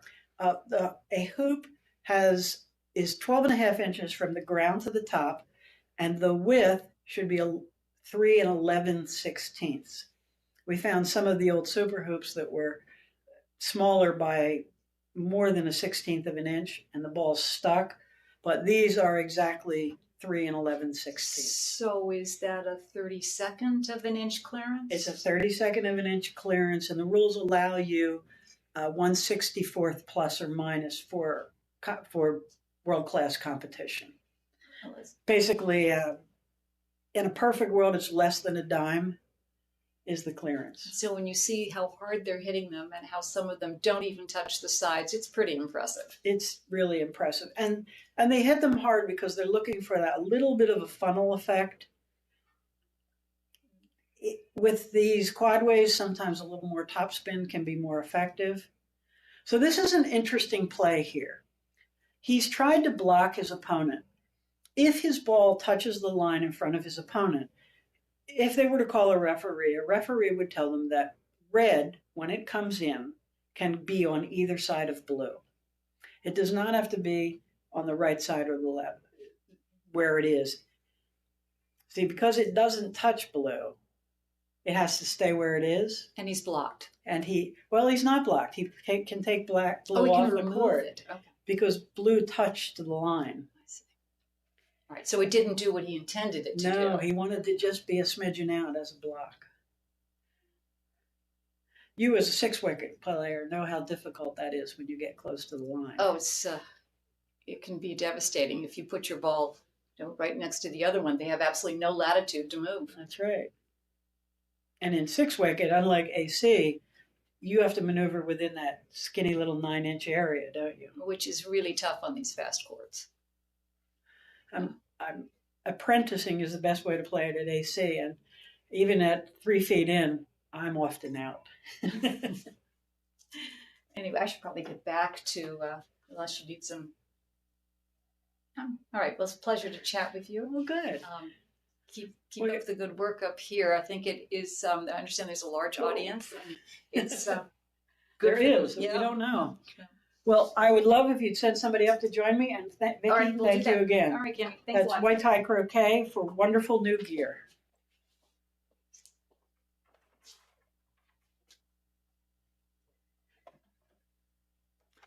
So in the third game between Matthew and Zach, we're still tied at 1-1. And between Edmund and Reg, I think we need the score updated.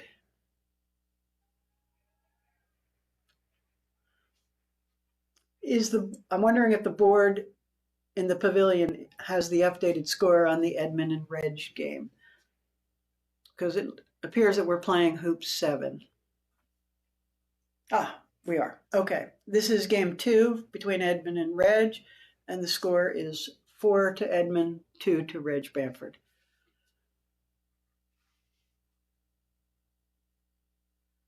It's an interesting shot that Reg has taken. He's not quite perfectly centered on the hoop, but he has stayed very far back towards the line, mostly because yellow has a square shot against blue. And from that position, yellow can really only clear it back to the line, maybe 5 or 6 feet over. With black, black will try to remove red, which is now blocking blue from shooting the hoop.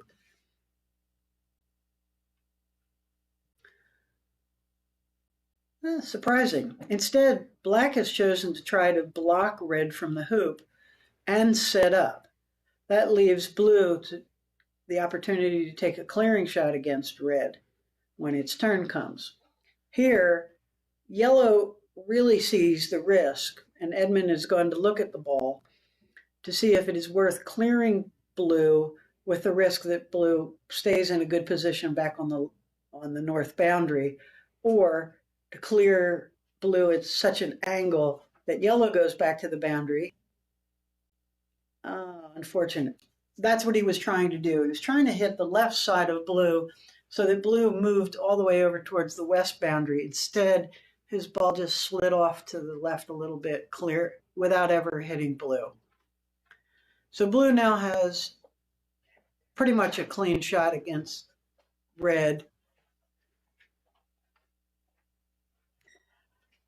Mr. Brown.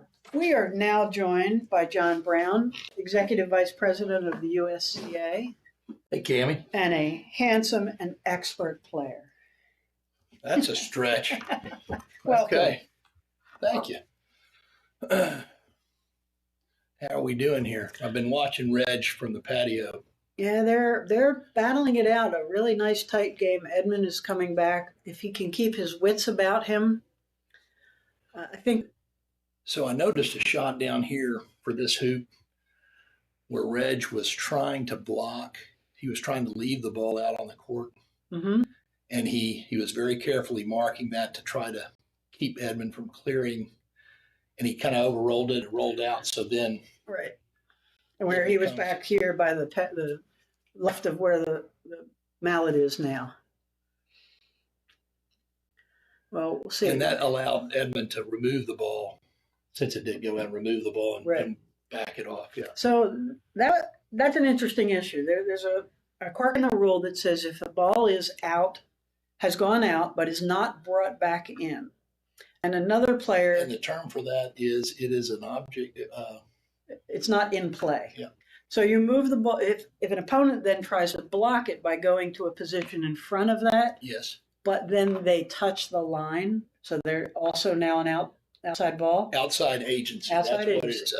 Okay, that was the term. The opponent, the player who first goes out, can bring both balls to that position and can place their ball on either side of the second ball to go out. Okay. And strike from there. So the block is then ineffective. We had this come up at the Canadian Nationals at North Toronto Croquet Club between Hassan and Amr, and we all had to look up this unique rule. And we had looked it up, and then later in the World Championships, Stephen Mulliner had attempted to block an opponent's ball and was unsuccessful because of the movement and lost the game because of it. We have another hoop by Reg Bamford. So that will bring it to 3-4 at hoop 7. Now, Reg's ball didn't go that far through. Usually a player will try to advance their ball down to the court and try to set up at least a defensive position on the next hoop. Right. Here, he's only through 2 or 3 meters. Yeah, that. So we see Tamer Hatada in the background. He is playing against. Tamer's playing Greg Fletcher over there. Oh. And they're still pretty. I didn't get to see the score on the way out, but so I thought. So black, I think he shot that with black, and it is down there in front of the hoop, isn't it? No. Let's see. Yeah. So, yeah. Yeah. I misspoke. Yeah. Yeah, I think blue. So what? We have a new one.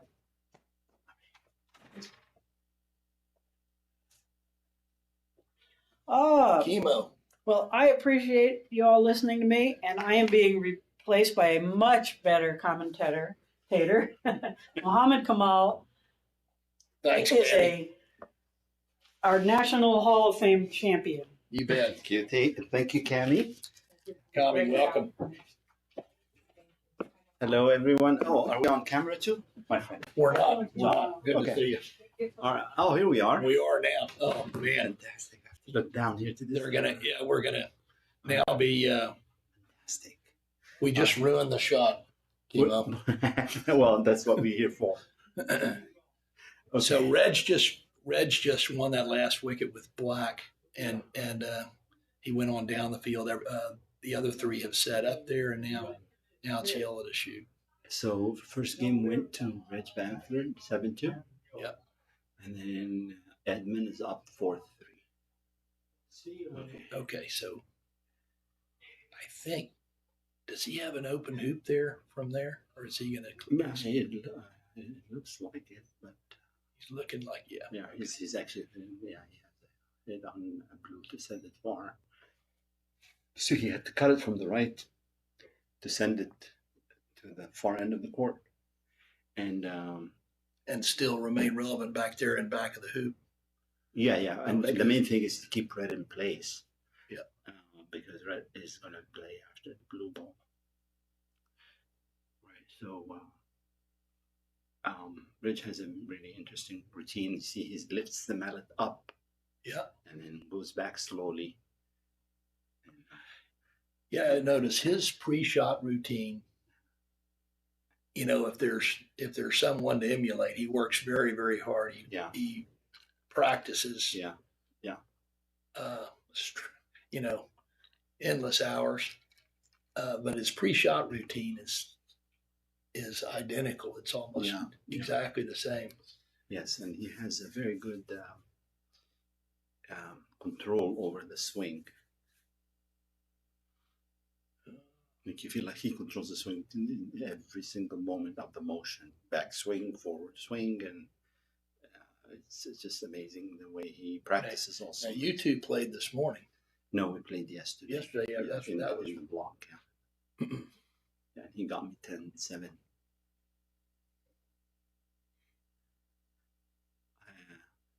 We switched. Reg's first World Championship in GC was in 2002 here at the NCC.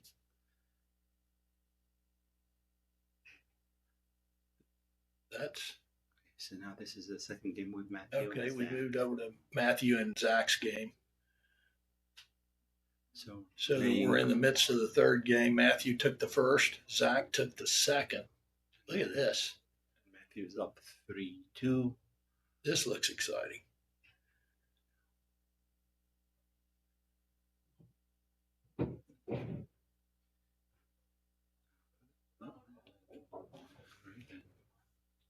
Needed. So what's he thinking about? In a situation like this, Yeah. Red either have to be 1 foot short to peel and go to number 7, or maybe 1 foot long. So when yellow runs the hoop, it will promote it to hoop 7. Where red is now is not really effective. And we apologize, of course. The switching between the two games is going to make it difficult for us to sound coherent. Yeah, true. Well, you're assuming that we're coherent to begin with. Yeah, that's another thing, of course. But Matthew is trying to kick this yellow ball out of the jaws from the back. Oh, he missed. Missed that?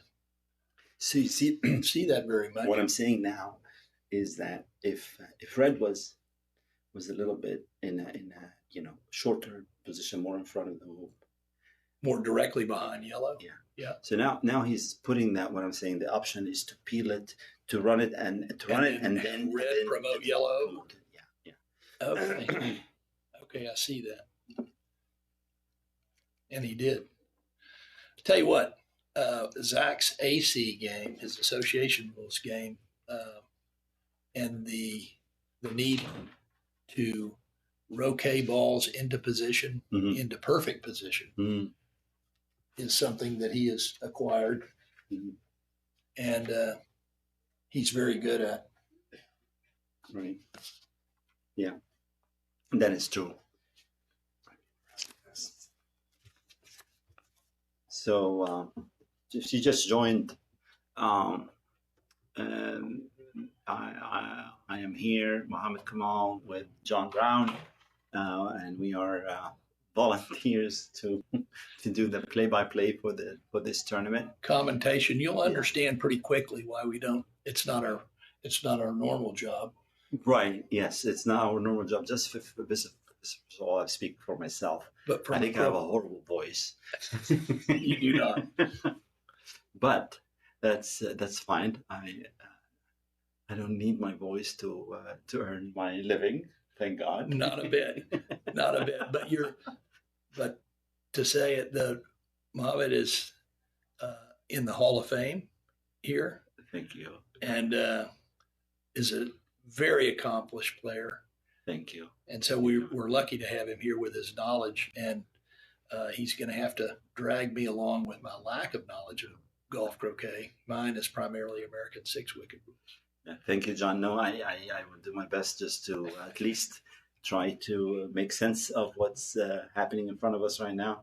But you could see now red promoted yellow to this position. The problem with this tactic is that, the better yellow has to basically run the hoop because it's one ball versus two. So he has to. He clears one and he leaves it for the other. That doesn't it do him defeats any the good. purpose to promote and not run the hoop. Yeah. Unless you don't have a hoop shot. So I don't have any problem with Zach taking that shot because that's, it was a little bit long. Had to for the take it, promotion, though, but right. you had to take it. Yeah. And again, remember, we're playing a world champion against a world champion, and you want to really take advantage of the lead, and you can't be timid playing a champion. You have to really be aggressive and particularly in his third game here. Yeah. You see So now Matthew taking a clear line with an Irish grip. Okay, so he missed hitting the right stanchion. And the advantage of that piece is that when he misses, he's close by. Yeah. Myself included, most Egyptians, they hit hoops hard. And if you miss like that, this would have been like, 10, 20 yards away. And it eliminates the ball from, contesting the wicket. So now there's a hard hitter back there in the background walking back. Tom Balding. Oh, Tom Balding. Yeah, although Tom had the mid pace that is gold. I mean, it works. Yesterday or Monday. On Monday, yeah, he sure did. Okay, well, it looked like maybe this hoop was going to be decided. We're back, still contesting the hoop. And what Matthew is trying to do now is to wire his ball from the red, wire black behind from the red ball, because the red. And now he's trying to take a jump shot. Look at that. Jump clearance. And he got him. He got it. Yeah. What a shot! Yesterday he had another miraculous one in hoop 13 playing Darren. Oh, and he got a bonus wicket. He sure did, and he got the vote, and it was the winning wicket. Yeah, exactly. And Darren, it was like watching an instantaneous deflation of a balloon. And that video is an instant classic, not just by the shot, but also the way Darren threw his hat on the ground. So if you watch this video of Zach jumping and making the hoop, just look at the background and see the form of Darren throwing his hat on the ground. It was classic. Yeah, and they're good. They're good friends. I think Zach and Darren are good friends. It was really very. It was so he did it like that. And you think that's never going to happen. He's never going to hit it on the second hop, and he did. It was really good. So now it looks like Matthew is in great control. And how can this flip in GC? Well, okay, look at that. this basically that control will be relinquished Yep. if blue and black start missing, coming back, taking positions, Yes. right? Or red and yellow taking some risks and not stop hitting, and then say, okay, I'm going to test you. I'm going to give you a ball, and good luck, and then Right. and then they miss. So it's all in the hands of blue and black. If they don't miss You positions, just keep putting them back in position. and they don't miss until you- position, and they don't miss hoop shots, there's no way that blue and black is going to miss that hoop. Okay. Zach's hanging in there. And Matthew will just keep kind of rolling them back in there. Now, Zach's a little closer. So, for example, this is a risky shot, but he does that all the time. He's very aggressive, and he's an excellent player. So he's taking this because he doesn't want to give yellow a shot at them. So he's going to try to block. Yeah. No, he's Okay. hitting him Okay, away. gotcha, And gotcha, look how, gotcha. how Yeah. beautifully hit Yeah. that ball Yeah. is. So, that's a show of respect to Zach's capability. He said, Yes. even though this ball is deep and it's a little bit angled, I'm not going to give him that chance, especially when you don't have control of the hoop and you get a shot like that. It's a desperation shot. So Matthew doesn't want to take any chances with that. And then My he hit. goodness. Good shot. Look at that. Yep. And then he came and he's started to slowly regain control because that yellow ball is Yep. controlling the hoop now. Why? Yep. Because that position blue puts is under the mercy of yellow. But the reason blue played here is because black didn't go far. Yes. So the next ball that Zach is going to put in, Matthew is not going to allow to stay. I see. He's going to go after red, regardless. But it looks like he's shooting at blue. That's weird. And then Cammy is in the back. Okay, here we go. Is he shooting at blue or taking position? Yeah, this is. He's I guess he shooting. feels He's like- shooting. Yeah. He just wanted to get a little, just bump him and then Yeah, stay no. relevant. He knew that he's probably if he took position, it was going to stay. I don't know why Zach played that shot, but What's up, gentlemen? hey, Tom, They sent me up here. Oh, my goodness. We can have a three-man show. No need to repeat. Come sit. This is an interesting little setup we got. Scoot over just we're a joined hair. by Right there, Tom that's good, Balding, right there. the famous Tom Balding. What's up, everybody? Where are the microphones? Oh, so it's going to get us Yeah, all the way yeah, in here? yeah. Hello. There we go. All righty. This is the new setup, and Okay, so How'd it go? it went well. I triumphed in 2 games, 7-3, 7-4 over Mo Karim. you did. Congrats. Oh, Yeah, that was that's not an quick. easy game. So I will play the winner of Matthew and Zach here tomorrow. Okay. Well, they're locked. Congratulations. They're That's locked semifinal. 83 here, and they're still contesting this wicket. This may be the one, but we'll see. Beautiful. Yeah. That's a nice Good shot. shot. Did you reach the semifinal last year at the US Open? I got knocked out. I think it was the quarter. That's right, because Malcolm Fletcher got me, and then he got Matthew Okay. on his way To the final against his with his brother. brother. So I believe that's the order it happened in. And so this is the furthest I've made it in the U.S. Open. So And we still have a Fletcher in the knockout, right? We do. Because Greg- Greg beat Omar. he beat him. Did he finish the whole match? I think he did. Okay. And Greg is playing Tamer right now, Okay. so he's in a match on court 2 with Tamer. Yes, and I believe he won one of the games with Tamer already. I don't know about the status if they're on second or third. It looked to be that. So far, we have 2 Americans in the semifinal. You and the winner of this match. Jack Rush says, "Congrats on the win, Tom." Thank you, Jack. For those who do not know, Jack Rush is one of our fellow young professionals up in Vero Beach at Johns Island Club, and has also been my most gracious host for this seasonal job I have up in Vero. So, Oh wow, he Yeah, hosted yeah. for the whole season. yeah, he hosted me Oh for my 3 God! How I've can he been do there that? since New Year's. I know. That's what I said. So Well, he's not. he's teaching me a little chess. I'm teaching him a little croquet. He you is. know? Okay. He is He very doesn't gracious. do a lot of AC. Okay. So we So- struck a deal.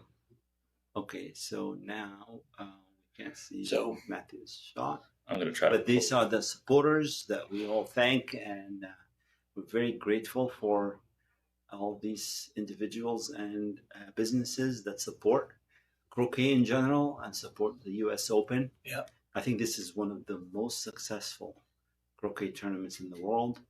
Key support coming from Palm Beach Sports Commission. They support us all sports events, but they've been very supportive of our major events here in Palm Beach County. Yeah. Oakley Woods Croquet, of course, White Tie Croquet, and Karen Weiss. Fine art. Thank you very much. And of course, all of our donors. Of which you are one, Mr. Brown. Whoa, wait a minute. Has the check gone through yet? I don't know. So you still I have don't time think the check's right gone over there. I through. see you midway down the silver column.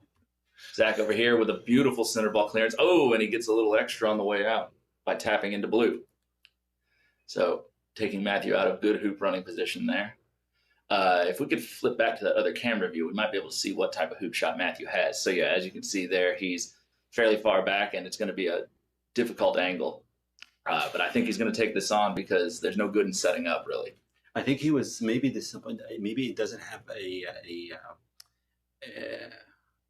way to go to the next hoop, or maybe he does because now he's playing 8, and he maybe was worried about being able to take position on number 9 when he runs 8. Yeah. Big shot here to go up 5-3. What a Boom, shot! beautiful. Brilliant shot. 5-3. So what do you? Okay, so Let's talk about the gambit. So now, so me and Dr. Kamal disagree about what I actually mean when I talk about the honeycut gambit. So Zach is now in the position he's 5-3 down, but he is the first ball over to hoop 9. Now, the honeycut gambit basically in theory is that you're not unhappy with this position because if you can control hoop 9, it leads to winning hoop 10 and making the game 5-5. And then for a very confident shooter like Zach, if you can make one good clearance at 11, you have your slight favorite actually to go up 6-5 first. And that's not just a theory. It's I've done it. Their statistic. I think Danny had some of his statistics saying about 70% of the games where he was down, He did. he was able to move through that. We talked to Mr. Honeycutt yesterday or during the Pro-Am, and he said that back when he was keeping stats on all of his games, he had a 70% win rate from when he was 3-5 down and was the first ball to 9. Now, it requires a couple of things. It requires, A, Matthew to start missing, Yeah. and B, you have to have good touch. Now, Zach obviously had great touch. His balls were in great position there, but the problem is relying on Matthew to miss. That is so much for a gambit. So it's still on. You need Yellow. It's still over. But then Now, the gambit starts when you run hoop 9 as the 3-5 down player. That's when it starts. So If you run hoop 9. but because of that, you make people feel that as if it's an advantageous thing to be down 5-3. I don't know any player who does not fight to be 4-4 Listen, when you're shooting. I fight for it. I fight for it too. But what I'm saying is, Don't count yourself. 5-3 is that moment where a lot of players start to lose a little bit of hope. They're like, "Oh man, this is not good for me." And what I have come to tell myself now, when I've not played my best and I've gone down 5-3, I say, "Well, now I get to run the gambit on him." And he's going to learn. Right now, I have him exactly where I want. It's more of a mental thing, a way of approaching the game with a certain positive mindset. And perhaps it has nothing to do with the actual score itself, but So wait a minute, ladies and gentlemen, we may have a gambit attempt here. Now, the problem with this is Zach doesn't really know what the gambit is. Somebody needs to go and. So, and would that be like coaching on? He made that wicket. Now, ideally, he would. That's why they put us in this room back here with no windows, so I can't lean out. All right. Now, Let's do this. Based on the gambit, Zach should win this match. There's a good chance, yes. There's a good chance that Zach let's will see. win this match. So a couple things Maybe it'll be under 30% from the percentages. Right. Okay. The problem with any game against Matthew is Matthew defies most percentages. Oh, so that's another thing there. So you keep adding disclaimers. I'm not adding disclaimers to the gambit. I'm saying obviously you have to play better. You still have to play well enough to beat the other guy. Okay, I'm going to mark that down as a disclaimer. This is part of All right. a caveat. But again, That's a pretty good set. First of all, I have to say, Danny Hannicott is a great player. Yeah. And I probably think this works with Danny Hannicott. He's shooting the hoop, I think, here. Oh, no, he got blue. Didn't get enough of it. See, and that's the example of certain things that Zach is not very experienced in golf croquet. He plays primarily AC. Yeah. By his own admittance, he doesn't really know a lot of the finer strategy of GC. So, like, with yellow having a perfectly clear and shorter shot, he may have had some sort of a double there and he just missed it wide. But most people are going to set there and let yellow take the shot. If you're that confident in hitting from where red is. So the next disclaimer, you have to have experience. You have to know. There it is. Gambit is a mental. Disclaimer. When do you want me to The leave? gambit is a mental way of approaching the back half of the game. Okay. When you get down 5-3. Yeah, it's a way to kind of like calm He yourself could have down. a double. At the open shot, I just want the record to reflect. I ran 7 successful gambits out of 12 wins. Okay, now I you got down 3-5 right. 7 times in one. Okay. Okay, now watch this shot here. Hoop. The gambit is on. So now, Okay, Kimo. so now, Okay. if red sets well at 11 and yellow makes a great clearance, Matthew obviously not clearing red in the meantime, which he probably will try to do because he trusts Zach to hit. Then all of a sudden, Zach's a favorite to be up 6-5. Yeah, but the good news is that if Zach misses, then Zach doesn't have experience. And we That's right. I'm never wrong. You're starting to figure it out. Exactly, yeah. There's more to this than knowing what you're doing. Exactly, yeah. Just making shots. Listen, there's a reason that it's But coming out of the I ball. can also tell you that Zach is playing as if he knew the gambit. That's an okay clearance. It's not great. He still needs to hit this. Now, But Zach can run the hoop now. he Is can. that He part of the might. gambit? No, but Okay. for Zach it may be. Oh, He can still win. He can still. I won. I'm I won thinking- all 7 of those. By the way, of my wins, the open shot were at the hook. okay. just to let it be known, that's the balding So variant. maybe there is a 5-5. It's still on. It's still on. It's But it's looking pretty tough. No, that's easy. he didn't get through it as nearly as clean as he wanted. It didn't go Yeah. straight, which is a good thing Yeah. because he can see the hoop. We have about 80 people here tuning in with us, listening to our And I debates on hope the they gambit. can. Welcome everybody Yes, to welcome. the very last of a match between Matthew Essick and Zach Watson. It's 6-5. So he's going for the Matthew. crossfire on the peg. Oh, he doesn't have it. He was a couple rolls short, it looks like. So he'll be disappointed in that. He's expecting Matthew to hit that pretty well. Matthew lagging in his black. It's looking good. Length is fine. It's a little wide, right? Yeah. Yes. It's still runnable, I think, or at least jawsable, but he's not going to be thrilled with that. It takes a little bit of pressure off of red and yellow. If yellow gets a good set, there's not a great chance that there's going to be any wire off of blue's clearance anymore. Yeah. And Tom, let me ask you this question: a black ball, from what you see here, if you're approaching this and you're trying to make the hoop, do you play it hard, firm, or you play it a bit pace? If I'm which ball? A black ball The black ball? on these hoops, on these courts with these conditions. I'm going to, and see, that's the inexperience right there. Yes, He yeah. didn't need to shoot at that. But he did something similar on Yeah. hoop 7. He hasn't quite made the transition to realizing, like, if I can make this shot, then I can just put this ball in and then make it on the next shot from Right. just Yeah. the same Right. distance away. And he may not even hit red. Like, make him work. Now there's a lot less pressure on this clearance.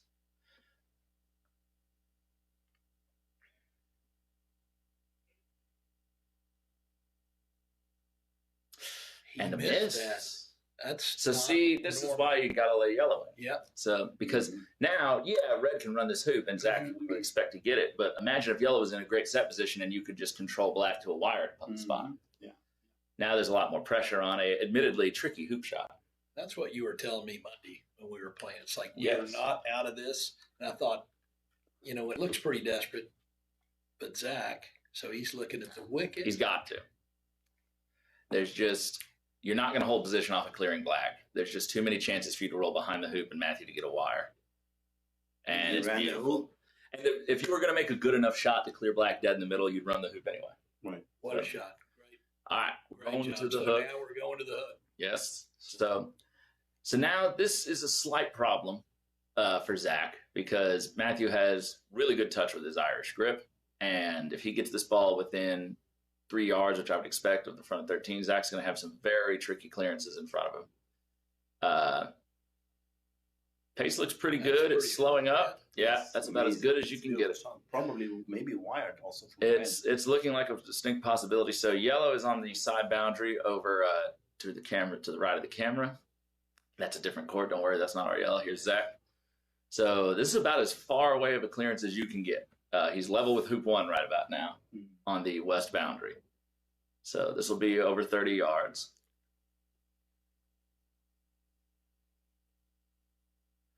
But for a man like Zach, this is still within the range. Good swing. It's off.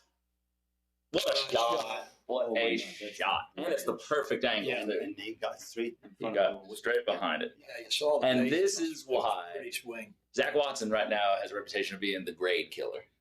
Because he doesn't play hardly any GC, his grade is like horrifically low compared to what it should be. And how well he plays. He's Ooh, that's going in deep. he's taking notches. That's going to be pretty close in front of yellow. So now there's an opportunity here for a stop shot clearance. So red should just lay into good position, force black to clear. Black will have to clear well and stay around. And then yellow should probably only has like a 2-yarder. I have a feeling that Zach, if he sees that yellow ball, he's going to go for the hoop. I have a feeling he will too. Yeah. And is he shooting at blue now? He is. What is that? Oh, It's just unnecessary. it's not. It- And now black here's- gets a good here's the position. thing, Yeah. So what would you have rather him? I just wanted him set to up? pick. Oh, and he's blocking on the hoop. That's why. See, just set. Okay. Just set. Yeah. Yes, just put Matthew's one in there. range, but like make Matthew hit the 7-yarder from the corner and Right. hit it in the middle. Yeah, you may even block. Yeah. Because if he hits that Now- ball and he now goes Matthew off has to 10 take a yards. position. So now Is he going to roll? It's good. So now yellow still has to clear blue, and red now has a boundary line to shoot with black in perfect position. Yeah. Now, is Matthew probably sweating a little bit thinking about Zach shooting that boundary liner? Probably, the way Zach's been shooting. Yeah. But Especially if he stop shots this blue. Like that. in The gap bit didn't work. I didn't, Oh my God. I didn't see that one coming. wow, I didn't see that. No, one but I coming. can look at this. I can Oh, tell you look that. at you can't believe it. Let's just to be like from pure. Oh, here it is. But this is a mishit on a short shot, meaning that he didn't. He hit it. This is a ball with the distance. He should have better control He should, on where to hit the blue ball. because he didn't need his yellow to stay in I'm position. saying that it's unlucky, Yeah. of course, that it put it through. But to be honest, Right. for a short distance shot like that, the shooter must have a better control. Than Yeah. that. It's nervous. He was trying to keep yellow in position. Absolutely. I don't think that's necessary there. If there's even a risk it goes in the hoop, I think There he they are. But if you think about the positioning of the balls, he needed to hit it a little bit to the right. It's because it was blocking. Right, that's what I'm saying. Because it was- So, which would and air to like If basically you right miss off it right. yeah, anything right of center there is fine. Yeah. And your ball may slide out of position if you hit it really hard. He could have chosen a pace that maybe that's a nice shot from Edmund right there. Tough. A little bit over hit, so he didn't get the block. But yeah, I think he It's was really thinking. bad I think he was thinking, oh, if I can keep yellow in position, then all red has to do is clear black, and now I'm not pressured on the hoop. If you're Zach, that's a great thought, but you've just made so many great shots right in a row. Right. Hey, man, give yourself a boundary line. Yeah. Just get blue out of the way. Yeah. If yellow holds position or anywhere near the hoop, make your choices. But because honestly, I think he would have shot the hoop anyway with red, whether yellow stayed behind it or not. Exactly. Yeah. So I think that's just one of those slight mental. Yeah. And it nerves also. Yeah. But I mean, what an amazing performance by Mr. Watson. Yeah. You That know, was a gave great Matthew- But match. also what Right a turn up to of events. It's like, it looked like it's going to him and then it went to Matthew. Just like, how come nobody ever puts me through on hoop I didn't- 13? It didn't happen very often. We did. Tom and I did talk about the other day. We put one of our opponents through the hoop, And we ended up, it was a time game, so it was 6-2. We thought, well, we do get a 7-1 because Tom made their wicket. Yeah, that's right. So if you're just joining us, we've switched over to Edmund Fordyce playing Reg Bamford. They're in their second game. Yeah, and if you're looking at the screen now, game 3 with Matthew and Zach just ended 7-6 to Matthew. Yeah, photo finish. Really, really close game. Edmund with a big one and a great center ball shot. And it's also quite impressive because Edmund has been shooting well throughout the past couple of days, and Reg was playing very well too. But now Reg is up 5-4 in game 2, and he won game 1 7-2. So where does Edmund live now? Edmund is in Highlands, North Carolina. Okay. So he was at the Oaks Club during the winter down in Naples, but he is no longer with them. And so he has been brought on for 8 months, I believe, at the Highlands Club, and will spend the rest of his time going back home to New Zealand. Out here to be with family. So do they have a season during the winter in the Highlands? They don't, and which is why I think he's only there for 8 months. I think it's really stretching from the very beginning of spring to the very sort of, end of fall. Okay. So, Tom, how many you think, like in the United States, how many Croquet Pro positions you think there are? Well, most of the ones I'm aware of are full already. So, Edmund, so basically the U.S. team that I can think of, Kyle, myself, Matthew, Zach, Steven. Then you have Darren Guffey, Jack Rush, Edmund. Then you have Creighton Morrow, who we saw in the chat earlier in Highlands, Brian Lozano. Danny Honeycutt, who just retired. Correct. So, that's almost a dozen right there. There's probably, I know there's a few others here and there that have pro positions, maybe not from top players necessarily that we see here at some of these events. But so actually, if you look on the right there of David Malouf, that's Jana Saeed. And she is, last I heard, she is potentially going to try to get some work over here because certain clubs are looking. I also know that there's a club in North Carolina that just hired another New Zealand kid. He's not under 21, but another young New Zealand player. His name is Mikey Lau. Okay. And so we've had some conversation about that. So there's more opportunities that are coming open as the years go on. More clubs are not only putting croquet in, but the ones that already have croquet and have grown are now seeing more merit in having a teaching professional, someone to organize and run a program for their members to keep them engaged. And obviously you saw David Malouf there, and David was one of the first croquet professionals.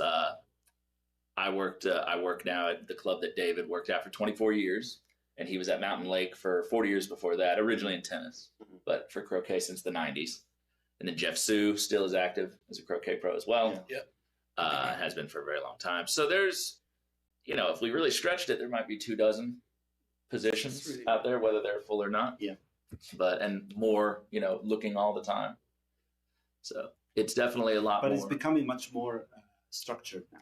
It is. So even when I started playing croquet, get in here. Even when I started playing croquet, trying to sneak out, there was only a handful of people who were doing it. Danny was doing it, Jeff was doing it, David was doing it. I know Ben at one point. Ben at one point, he doesn't at the moment, but he has at different times. And that was about all I was aware of. And obviously, I'm sure there was some small time positions here and there, but it wasn't really a viable career path the way it is. But now it's becoming more structured. Now it's more structured. And we see again our sponsor list. Thank you to everybody who's helped make this event possible, starting with the Palm Beach Sports Commission and the support that they've given to the National Croquet Center and all of the events that we put on. And then to our normal sponsors of most of our large croquet events here in the United States. We have Oakley Woods Croquet, White Tie Croquet, and Karen Weiss Fine Art and her husband, Chris Weiss. So big thank you to them and all the work that they do. You can actually almost see right up to the top right of our screen, right behind the thing. That is where Vicki Johnson has her white tie croquet stall set up. So if you happen to be in the area, she has all of her wonderful apparel and wares around, and she would love to help you find something. Back to else. the game. This is She can do critical. Yes. Shot here because red blocked their hit on black with red. So red now is trying to run the hoop. Yeah. Almost. I thought he had it. I did Yes. too. Yes. It was. And you can see the frustration. Yeah. He thought he had it too. Yeah. And that is just an absolutely critical. Yeah. Um, Sometimes when you're playing Edmund, you really want to block the hoop. you do. You'd rather him clear the ball. Now, this is a slightly hampered stance here. You can see his mouth's tilted down, but it offered him no trouble whatsoever. So Tom, Yeah. Timo, what about balls? Have you all seen? I'll ask you two questions. I guess over the years and then more recently, but over the years, balls and development of balls that you've played with over time. Mhm. Sunshiny was the ball that I started playing with. I guess that I saw. Yeah. I've seen Jake's, some of the older Jake balls, Will Hoyt's. Will always were my favorite, actually. Really? Yeah, and then of course that's before the Dawsons, Right, and then the Dawsons are here, and then of course you have the Invictus balls. right. And I played with the Egyptian balls. They feel like billiards, and I had a livelier ball. Pitcock mallet in 1997 that I used in the World Championship in Egypt. And after my first match was against Khalid Yunus, who's now a 3-time world champion. At the time, he just was the holder because he won the first one in '96. And in my game against him, the face of the mallet fell. I bet. Because nobody knew that that European or American mallets would not really withstand the Egyptian. That's a balls. great shot from It's a Reg. great shot. Amazing. Oh, in there. So anyway, so the Egyptian ball, and then a few years later, another set of Egyptian balls broke the head of my John Hobbs mallet. Yes. And Yeah. then after that, I stopped playing with Egyptian balls because I was getting tired of. Got to stop buying these balance. Yeah, exactly. So the I think there's consistent improvement. I think the Invictus balls are, in my opinion, probably the best balls. I would And agree. again, this is from a GC player. Yes. There would be, Great. Oh, unlucky, but great there will be swing. a lot of comments about how the Invictus balls behave in a croquet shot. That's not my expertise. I wouldn't be able to opine on this. But in general, I think there is a movement towards consistency, reproducibility Sure. that is improving. And I think the latest product of the Invictus balls is showing that. Do you ever approach a game? I guess everybody's playing with exactly the same ball, so it may not matter. But do you approach a game depending on the balls that you're playing with? It changes the way you play at all. I don't really think so. I think that, like you said, everyone's playing with the same ball. Right. Everyone's playing on the same conditions. So, Right. the person who hits straighter than the other person typically wins. That'll do it. So, And I can tell you that because I played, I played with exclusively Egyptian balls when I was playing in Egypt. When I moved to America, I started playing with these types of balls, whether it was Jake's or Barlow or Will Hoyt's and Sunshiny. Yeah. I noticed that they cut differently. Like when you cut a ball from the edge or from the Yes. off center Yeah. or something, There's more of a draw with one than there is with the they other. behave different. I had to make an adjustment to that, but I think that this is something that even now you could see that the Egyptians who play their internal tournaments with the Egyptian balls, and then they switch to Dawson's or Invictus, they make the adjustment and they adjust. I think that's fine. I mean, no reason to think that the ball would give an advantage to one player over the other, especially in Right. GC. yeah, especially in GC. Yeah. It can definitely affect you more in AC just because if you know how the balls interact Yes. with split shots and things. Yes. But And you do need to know that. you do. Yeah. But in GC, all things being equal, everyone's swinging, as well as the other. The balls are not a variable as to the Yes, outcome of the game. Unless the ball breaks your mouse. Unless the ball breaks your mouth, in which case. So That's a good shot there. that is a good shot. So I don't know. Blue's over on the side boundary, I believe. Red will have a good. It was really unlucky that He moved Red out of the way, and it might have gotten a wire had he not touched Red because he hit Blue off in the right direction. So, but Edmund now in control of this hoop, and we may be seeing this second game go to the hook. Reg will have a very long. I doubt he'll even attempt to clear this. And I have to confess, like when I'm watching two great players like this in a game, I just really want to see a third game. Yes, sure. He's going to try to block this shot. He's not even going to get set up, maybe. At least the trajectory of that ball didn't look like he was trying to get in front of the hoop. Maybe I'm incorrect. Yeah, I don't think he was trying to. He was going in for really tight position, going for the block, if anything. But yeah, he's probably was taking a position because I think Rich, the way he plays, he's just, you hit me, I'm going to hit back. Yeah. Okay. That's a good cut. Yeah. So it gets Edmund up to the north side of the court, even though he's on the other side. So he'll definitely have a shorter clearance if they go to 13 with the first ball. Yeah. I just can't get that ending with Zach and Matthew out of my mind. I'm trying to focus on this, but I'm picturing. I was not ready for that. I was not ready. You just don't see that very often. I'm going to have to send I got a box of chocolates for Georgia, but I think I'm going to have to send them to Zach. Yeah. But you know what? It's probably best for Zach. He's been having some wrist pains. So, and he was somewhat worried, I think, about a best of 5 after all this play he's already done and how his wrist would hold up. So, what a shot. Reg looking in world champion form.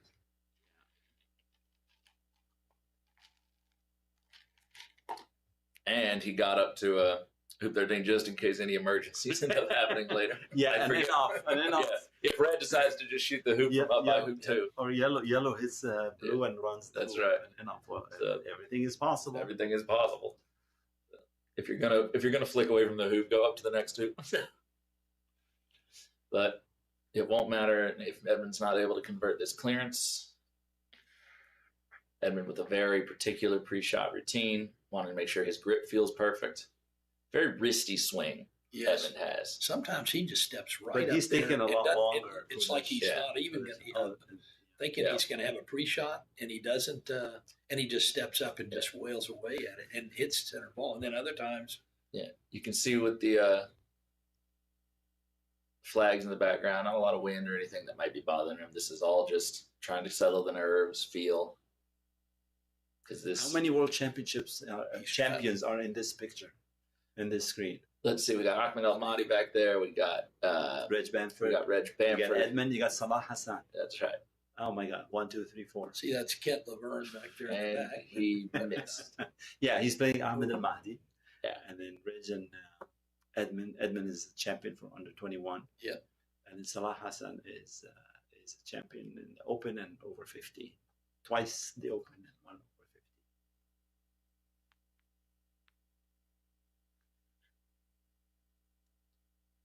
All right. Put it away. Bamford for the game. For the match. Probably about a 30-degree angle, maybe a little bit more. Yard and a half, maybe. Carefully stalking. Yes. Reg also with a very careful pre-shot routine. And he's got it. Great win. All right. Reg Bamford with a dominating performance in 2 games over Edmund Fordyce. And Reg will move on to the semifinal against the winner of Greg and Tamara Tata. Greg Fletcher and Tamara Tata. Yeah. Who we could see playing in the background there. So there's an American guaranteed in the final. Yes. And then there is a 1 out of 3 because Tamara's representing America. Yeah. So we'll see what Tamara and Greg do. And Greg and Tamara, they're still at it back there. Yeah. And Tamara had a great match this morning. Oh my God. It's considered an upset, but I actually think that the way Tamara plays, it shouldn't be really surprising if he beats anybody. He's really one of the elite players, in my opinion, now, and he's very consistent. Commercial. I'm gonna get Rick. Good. Okay. So I am going to sign off. All right. And I'll let you guys. It's so much fun to be with you guys, and we're going to do that again. I'm sure. Indeed. And thank you, Tom. Congratulations. Good luck tomorrow. Thank you so much. You're amazing.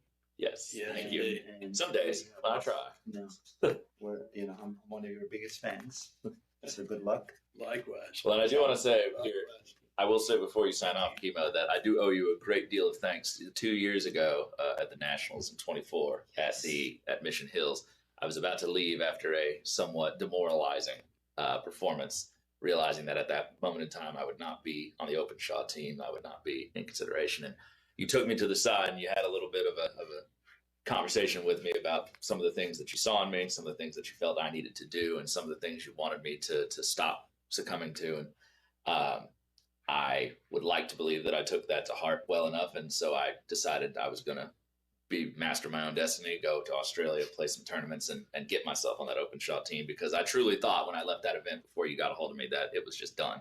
There Yeah. was no hope. Yeah. And so I attribute a lot of the success I've had the last 2 years to some of the things that you and I walked away from Oh in my that God. conversation. So I do appreciate you taking the time to actually Yeah. take me to the No, side. I care so much about the game that I would feel would be a big loss for somebody with your talent not to really perform to the best. And I think one of the things that I told you is that you have an amazing game, and every person needs to know that there is at least one person believing in them.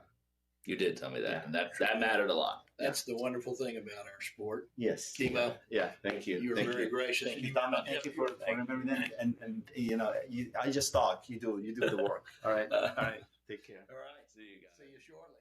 All right. So, if we are still live, they came in from the booth and said we're going to go to a commercial break. And then I don't know if there's a plan to make I'm going to give you a quick tour of this facility. We have 12 fully sized professional courts and 4 on the way by the end of the year, plus 1 practice court. The NCC is also the home for the USCA and the National Croquet Club. Let's come in. Come on. You can come and play. You can also have lunch and drinks with Sandy James, the premier caterer in the Palm Beach County. But I want to first have a quick stop at our pro shop, because you can come here whether you're a social player or a very avid player. And first stop is going to be for our equipment. We do carry mallets from all the international brands plus local makers. You can try any mallet as long as you want when you play on our courts before you're going to make your final purchase. Obviously, like any other pro shop, we have a full line of apparel so you can look good and sharp when you play, ladies and gentlemen. For summer and winter, you can order online or come directly and shop in our pro shop. We also have a lot of equipment that is going to be for your backyard or for your local club in terms of equipment, in terms of information to play croquet and rules, and for your own equipment. And finally, you can always find a gift for your best friend or somebody at home before you head back home.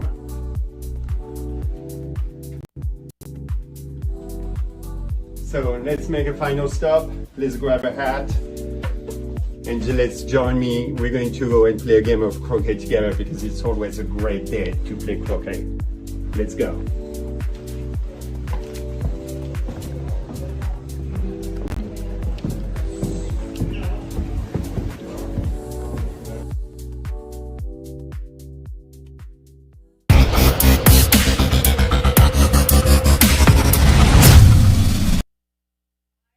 Welcome back, everybody, from our commercial break. I'm here with the winner of the match we just saw finish, Mr. Reg Bamford. How you doing, Reg? Good. All right. Thank you, Tom. And you've advanced into tomorrow's semifinal against we don't know who yet, because Mr. Fletcher and Mr. Atata have not finished. Okay. But what an exciting match in 2 games over Edmund Fordyce. I saw in the beginning of that game that you were actually down 4-2, if I remember correctly, if I was looking at the board correctly. And then by the time I had come up here into the booth and seen that part of it again, you were up 5-4. Yeah. So if you could tell us for a moment, what the turning point was for you to sort of get you on that run in the middle of the game and sort of flip the advantage back in your favor, because it seemed like Edmund was starting to build some momentum. For sure. So in the first game, I won 7-1, and he had missed, I think he missed 6 or 7 7-yarders, and I thought it was my day. The second game was completely different because he lifted his game considerably. Look, whether it's 4-2 or 2-4, that's just a mental construct. It actually doesn't change how you approach the game, doesn't change how you approach the hoops and the shots that you play. I mean, that you have to put aside. You have to focus on your process, play the best shot that you can, put yourself in the best position mentally and physically to play the next best shot as best as you can. So whether it's 4-2, 2-4, I mean, it's not going to change how I'm going to approach the game. Right. And I think that's a hard thing for a lot of players who don't, it's hard for me, who don't have that sort of mental discipline. And obviously you've been doing this for a very long time and you've been able to refine that. Do you, Edmund plays a very aggressive style of croquet. Yeah. He's a very hard hitter, very good long shooter. Does that change sort of maybe some of your tactical decisions? For sure. So I knew that he has a great big game. So he plays, big clearances, and boy, he has some great clearances today. Some really, really good hoop shots from the boundary. So I think I'm going to try and slow my game up, not slower as in walking slower, not taking more time over shots, because that's not really what I'm talking about. It's just the choice of shots. I am not going to try and match his shooting because he's shooting a second to none, but to just play slightly more strategically, a bit more tactically, prolong each hoop, to get him just a bit more agitated or bored even. And we saw there at Hoop 11, you had a wonderful block on that ball that he really wanted to clear. Block. And, he fires off at the hoop. I think we all thought he made it for a split second. He hit almost right in the middle. And there was a moment where you could see a little frustration, that he took it out on the chain of the fence. And so that maybe speaks to kind of the way you're approaching the game. It's like, hey, let's put him in these positions. No, I love seeing that. Now, maybe I shouldn't say it on camera because my secrets get out. But do not let your opponent think that you're upset or frustrated or annoyed. You've got to give the impression that you intended to play that particular shot, even if it was a terrible shot. Even if you missed by a foot. Yes. It's like, that's the best miss I've ever done. Because the only person that he's getting cross with is himself. Now, that cannot be good for his game, or certainly for his next shot. Right. And we saw that, towards the end there, I think the frustration level was just heightening because he knows what he's capable of. And he knows that, he should make those shots. Look, he got a little lucky at 12. Yeah. Yes. Look, I do think he was probably feeling a bit aggrieved that I put in this really long block. He knew it was coming. Yes. But you expect them to get it. And I put on the spot, the poor guy. And I think he was a bit annoyed at that, which is fair enough. Right. But then, don't show it. Annoying people is part of the game. Oh, it's a beautiful part of the game, John. That's right. So it's been a long week so far. A lot of matches. What's been your favorite part of the tournament thus far? Just all around. Well, fishing on Sunday with Stephen. Yeah, I was supposed to be on that boat. And Stephen said, we won't be able to see land. And I said, you enjoy yourself. We were a long way out. Yeah, he was like 20 miles. I was just like, can I see anything? He's like, you can maybe see the tops of the high rises if it's a clear day. And I'm like, I'm good. Look, that was a great privilege. Look, we spent 11 hours doing absolutely nothing, and we caught nothing, but it was great fun. Yeah, I mean, Stephen is just awesome company, and so is his father, Roy. Look, I actually think this is the best venue in the world. By some claim. What, here at the NCC? Yeah.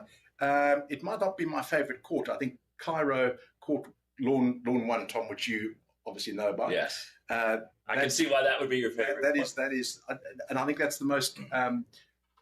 Well, certainly in context, it's just the most dramatic lawn because you play under the lights and the call to prayer is there, and boy, you are always going to be up against it because the spectators don't watch you win. It's beautiful, but this is such a great venue. The people here are so friendly. I just love coming here. I mean, it's kind of West Palm Beach. It's it's just beautiful. It is a wonderful place, and we're very privileged to be able to have this venue, and they are expanding. For those who are familiar with the National Croquet Center's future plans, Yep. they have 12 lawns right now, but they are planning to extend to 16 regulation lawns in the near future. Plans are in place, and with a new pavilion, and just making this an even more world-class premier venue than it already is. World class. And hopefully that means in future this event can be even larger. More lawns, more players, and we can get more international competitors from around the world. Yeah. This is a very concentrated event, very high level. I think the lowest grade in the event was 2250 or something. It's, So that's fantastic, so isn't it? For a field of 32, that is very strong. It's very strong. So at this point, the knockout, getting down to the semifinals, we have a lot of people who are, in contention at world championships, in contention at world team events, and so you don't find finer competition hardly anywhere else. Yeah. So, Tom, talk me through your match, because you don't seem to be in the semifinals. Is that right? I am in the semifinals. Oh, good. Oh. Okay. So you're playing Zach, are you? I will play. So I don't know if you saw what happened to Zach. Zach unfortunately peeled Matthew through hoop 13 in the deciding game. That's what he did. Okay. He had a stop shot opportunity.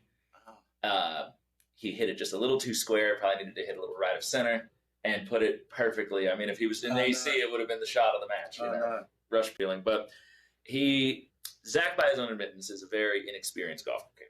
He made but he's one of the best shooters in the world, and he has no fear. He'll just shoot anything. Okay. So he bets on himself to hit. He gave himself chances to hit. He just slightly mishit that last one. Had it gone Platinum Burridge. A platinum Burridge, actually. Yeah. So do you want to tell the crowd what that means? Well, it's actually a great story. So Ian Burridge is playing William Lowe in the playoff game in the World Team Golf Croquet Championships. So this is about 12, 14 years ago. And the winner stays up and the losing country goes down. Right. And of course the stars align. Ian is playing the last match against William Lowe, and in the second game he he peels William through hoop 13 to take it to the third game. So he unfortunately peels him through. So it now goes to the third game. The stars align again. It goes to 13th hoop, 7-6, and Ian has a clearance, and I'm thinking, Ian, you really don't want to be peeling William through here, because there is a chance that you can. Now just think of the consequence. You automatically drop out for 4 years. Then you have to go down to the B section, and you have to win that. And then another 4 years 8 later. years later. Yeah. And he unfortunately stuffs William through. So there's a golden Burridge, which was game 2. Right. Yeah. Which is to do it on hoop 13 to your opponent.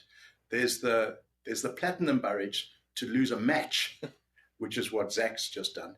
But then there's the royal Burridge to drop your country, send it into the wilderness for 8 years. So that is the royal Burridge.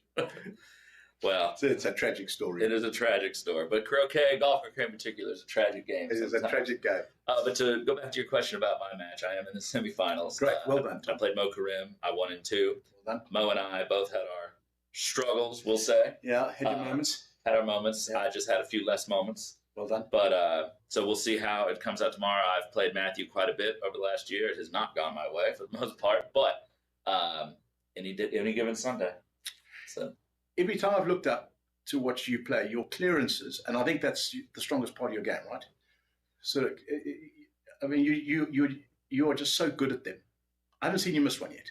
oh, trust me, there's been some misses. Have you? But I try to keep all my misses above 10 yards. Though. Okay. So, but I get some flack for it from the U.S. team, because when one of my friends asked me how I practice, sometimes I said when I'm practicing, if I have a roquet, I try to do from 10 yards or less. If I hit half ball or less, I count it as a miss. Right. Wow. Because That's I figure very if I'm close playing standard. golf croquet and it's a 7-yarder, hitting a half ball is going to send me off Yeah. way away. I need to be able to stay near the Yeah. hoop, even if I'm hitting at fuller pace. So I get a little flack for that, but it's just the way I do things. So I try to demand a little bit more of myself, because otherwise, just hitting balls. For sure. You don't have, Yeah.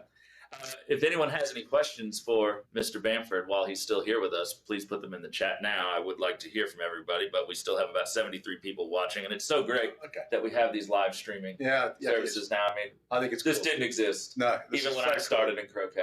It's that so was that long fantastic. ago. Yeah. But so big shout out to I Do Live Streaming, who is setting up this entire broadcast for us. Very friendly people too. Very friendly, and they've started to really.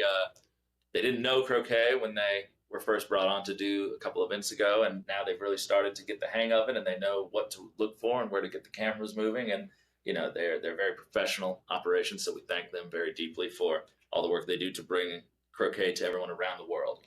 Well, they were very insistent that I hide my Yingling beer. I'm dying to take a sip, but shout out to Yingling. You make a great beer, by the way. And Even under the table. I'm just dying to drink it. He's earned it, folks. He's earned it. But great match once again. Thank you very much, Tom. Some very high quality Croquet all around, and hopefully maybe you and I will have a final together. Wouldn't that be awesome? Is that the first time we've played singles? We have never played AC or GC singles. We did play doubles. We played one doubles round in Tasmania. And it was not my best performance. And Tom, what was the score? I can't quite. I think the first game was. Did it go to 3 games? I remember us being. No, I didn't. Yeah, I know. But so 7. Of course, I thought the score was Tom. I figured you did. But because I think it was a bit of an upset because I don't think William and I were perhaps the highest sort of pairings, and you and Matt were. Ben. That round. Ben, sorry. I played with Matt all the later matches, but we were doing an experimental matchup there. Yeah. I didn't quite go your way. I then played Matt in the singles, and he taught me a great lesson. Well, he just caned me, but I remember I was on the lawn next to you, and you walked up to me after he had made that miraculous hoop 10. That hoop from 10 corner 1 or something. No. It was miles more difficult than that. It was up. It was up the west boundary by about 10 yards. So north of hoop 1. It was north of hoop 1, and I think I put in a great block, and I was thinking, okay, got this. Yeah. And he takes the shot on, and it was a 45-degree from the west boundary. Through. I remember the cheers. I turn around. I'm standing on the south boundary. You're standing on the north boundary. You just turn around to me and like, you'll never believe what that boy just did to me. I had him blocked. Like, you took the time out of the match to just explain to me exactly how it happened. You were flabbergasted. But he did walk off of that court, and he was kind of laughing at everyone. He said, I had to hit like 12 yarders at 80% just to be able to win that match. No, well, he was really well. He was like, that guy is something else. But that's why you go to these world team events. That's the kind of competition you get. But we've never played singles, so I am one of these days. We got to get the opportunity. So let's keep winning. Okay, let's do that, Tom. All right. Well, thank you so much, Reg, for joining us, and good luck tomorrow. Thank you very much. You too. All right. Cheers, bye. All right. Everybody, I don't think we have any more matches on the featured lawns today. There may be some, I'll go ask, there may be some consolation matches going on later in the afternoon. But if not, we're going to sign off for right now, I believe. And we will come back to you, if nothing else, tomorrow morning with some more great play. Hopefully, you won't hear from me too much because I'll be out there doing what I need to do. But thank you so much. This is Reg Bamford. I'm Tom Balding, and we'll see you later.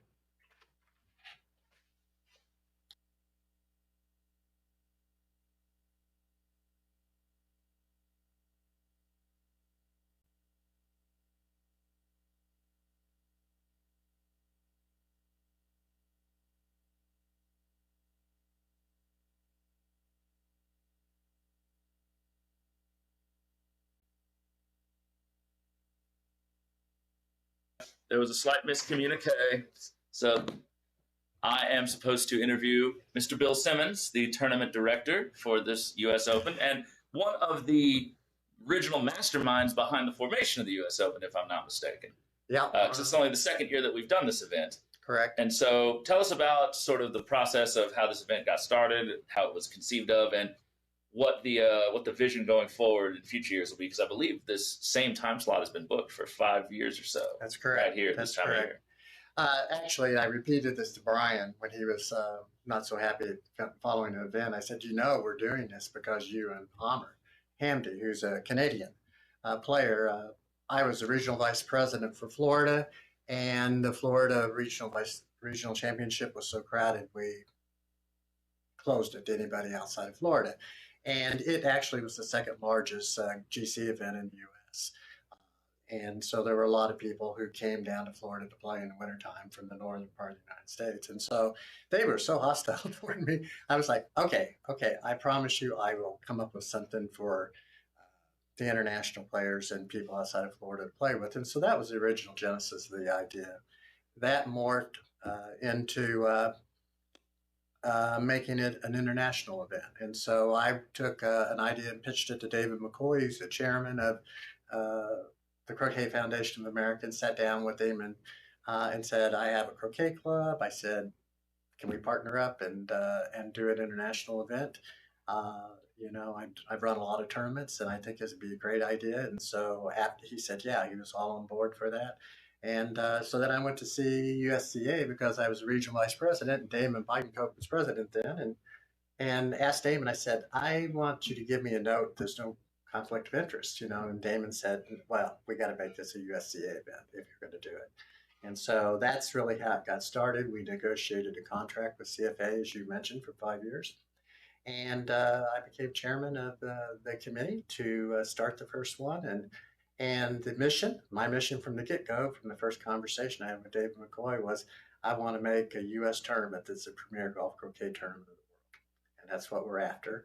And this year was a great success over last year, and was much more prominent. And we talked a little bit about the vision of the future, but I met with David Openshaw and with Mohammed Rassian, who runs the Egyptian Open, and we had dinner and talked about trying to develop a 4 or 5 game circuit and a World Cup, Grand Slam, whatever you want to call it. So that might be a couple of years away, but that's kind of what we're thinking about, all with prize money, so that our prize money, not to make a living for our pros, but make it so they can afford to come. Because we all respect you guys take off of work for a week, you don't get lessons, you have travel expense. And so we're trying to make that happen, to promote croquet, because we feel that it will promote croquet among the general public as well. It's a long answer to your question. That's a good detailed answer. And you said right in there that, this year, even an improvement over last year, the competition a little bit more fierce, a little more high level. It definitely feels that way, having gone through the gauntlet so far. But so it's clearly attracting the type of player that we want to see more of over here in the United States. We have, you can see on the website, I have all these sheets here. I can go through it. We just heard from Mr. Reg Bamford, 3-time world champion. We have over 50 world champions, the top women player in the world, a world champion, world team champion, including myself. Mm-hmm. Just such amazing competition from all over the world. And so just speaking personally, it's really nice, as a player to know this is, to know it's on the calendar, to know that at the start of the year, we're going to get some very high level play and get to see some people that we don't often get over here to the States. Is there any idea about making the tournament, open to more people, especially as the NCC maybe develops more lawns, or are we comfortable with the 32-man field?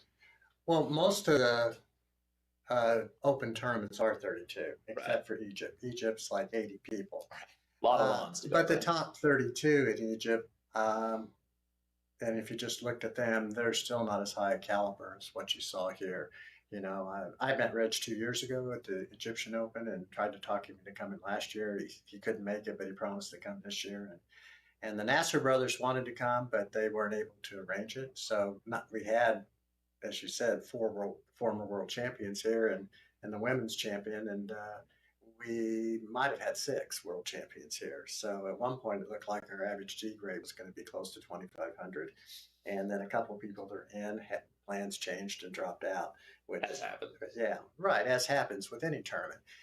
So the idea is, and partially too, which I said even to international players, is we want to give our American domestic players a chance to play great people on their home course, and where you guys don't have to travel around the world to play people.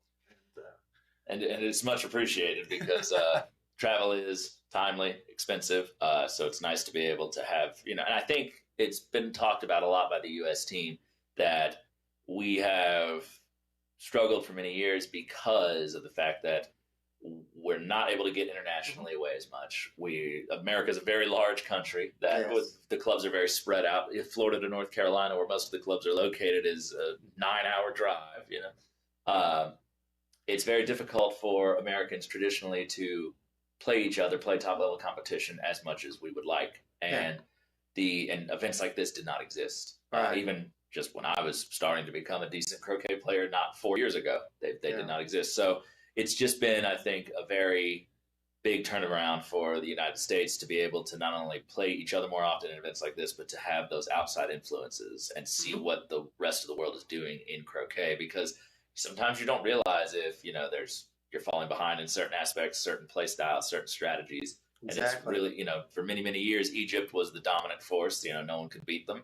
And so finally, the rest of the world had to adapt and had to learn a little bit more how to counter their style of play.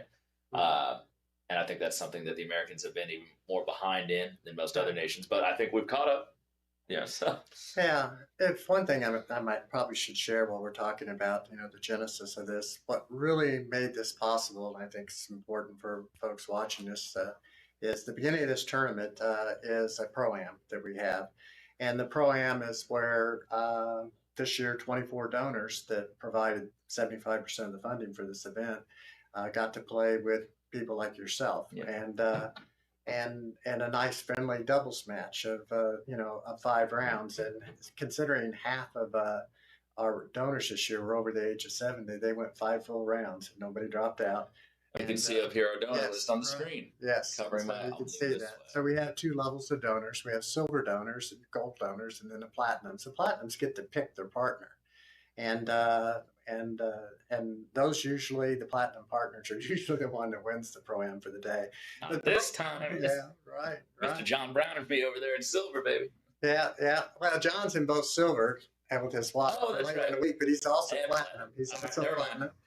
But smart investment, right? And Matthew and Bev Carter won it last year, and Bev was also a platinum. But it's a great thing you could do for a croquet. And like the first game, if you watch some of these videos, you go to the first game, the Pro-Am Day, you'll see 10-year-old Trevor Head playing Kit Pinnell, who was 87. She started croquet 2 years ago at 85. Wow. And Trevor played his first tournament in the U.S. Open last year. His parents called and said, he's been taking lessons, and Stephen Morgan says he thought it'd be good for him to come down here and play. Is he too young? And I said, not if he can afford to pay the donor fee. He's not too young. And he didn't win any games, but he had a wonderful time. And Edmund Fordyce just did this great job with him, and making him feel good and comfortable and coaching him. And I'm thankful to Edmund for doing that. Because it's not this. The Pro-Am isn't about winning at all costs. It's about having fun. So if you're interested in a Pro-Am, if you're not too old, you're not too young, come down for a day, play with us, and then watch the rest of the tournament. You'll see some spectacular croquet. And most of the donors are still here. They are around watching. Obviously we had Mr. Brown in the booth earlier, and plenty more of them are outside and supporting. Because many of them actually belong to the clubs that we work at, or they know us just through seeing us at tournaments, being here at the NCC. So they're always very supportive, not only of just croquet in general, but of the American players that they have partnered up with for this event. So we really enjoy the opportunity to be able to get out there with them before the event starts. It's a good warm-up. It's a fun time. It's good to meet everybody and to play with them and offer a little coaching if we can. So, but it's been a very nice thing these last 2 years to do. We're looking forward to the next few. And like we said, this has been put on the calendar for 5 years. So we have 3 more. Yes. Definite. Same week in February for the next 3 years. And if you put in usopengc.com is the website, you can see all the profiles on all these players and learn everything there is about them. There's a very thorough program that really explains the event and what's going on if you're interested in learning more details about it. It is a very nice website, usopengc.com. Well, thank you so much, Mr. Simmons, for everything that you've done. And unless there's any more interviews that Mr. Control hasn't told me that I need to conduct, I think that will do it for the day. So sorry for the false alarm earlier, but ladies and gentlemen, thank you so much for sticking it out with us and joining us on another one of these live streams from the far-flung corners of the world. I'm Tom Balding. This is Billy Simmons, and we will sign off with you for today. Thank you so much. Good night. Have a good evening. come around. I'm going to give you a quick tour of this facility. We have 12 fully sized professional courts and 4 on the way by the end of the year, plus 1 practice court. The NCC is also the home for the USCA and the National Croquet Club. Let's come in. Come on. You can come and play. You can also have lunch and drinks with Sandy James, the premier caterer in the Palm Beach County. But I want to first have a quick stop at our pro shop, because you can come here whether you're a social player or a very avid player. And first stop is going to be for our equipment. We do carry mallets from all the international brands plus local makers. You can try any mallet as long as you want when you play on our courts before you're going to make your final purchase. Obviously, like any other pro shop, we have a full line of apparel so you can look good and sharp when you play, ladies and gentlemen. For summer and winter, you can order online or come directly and shop in our pro shop. We also have a lot of equipment that is going to be for your backyard or for your local club in terms of equipment, in terms of information to play croquet and rules, and for your own equipment. And finally, you can always find a gift for your best friend or somebody at home before you head back home.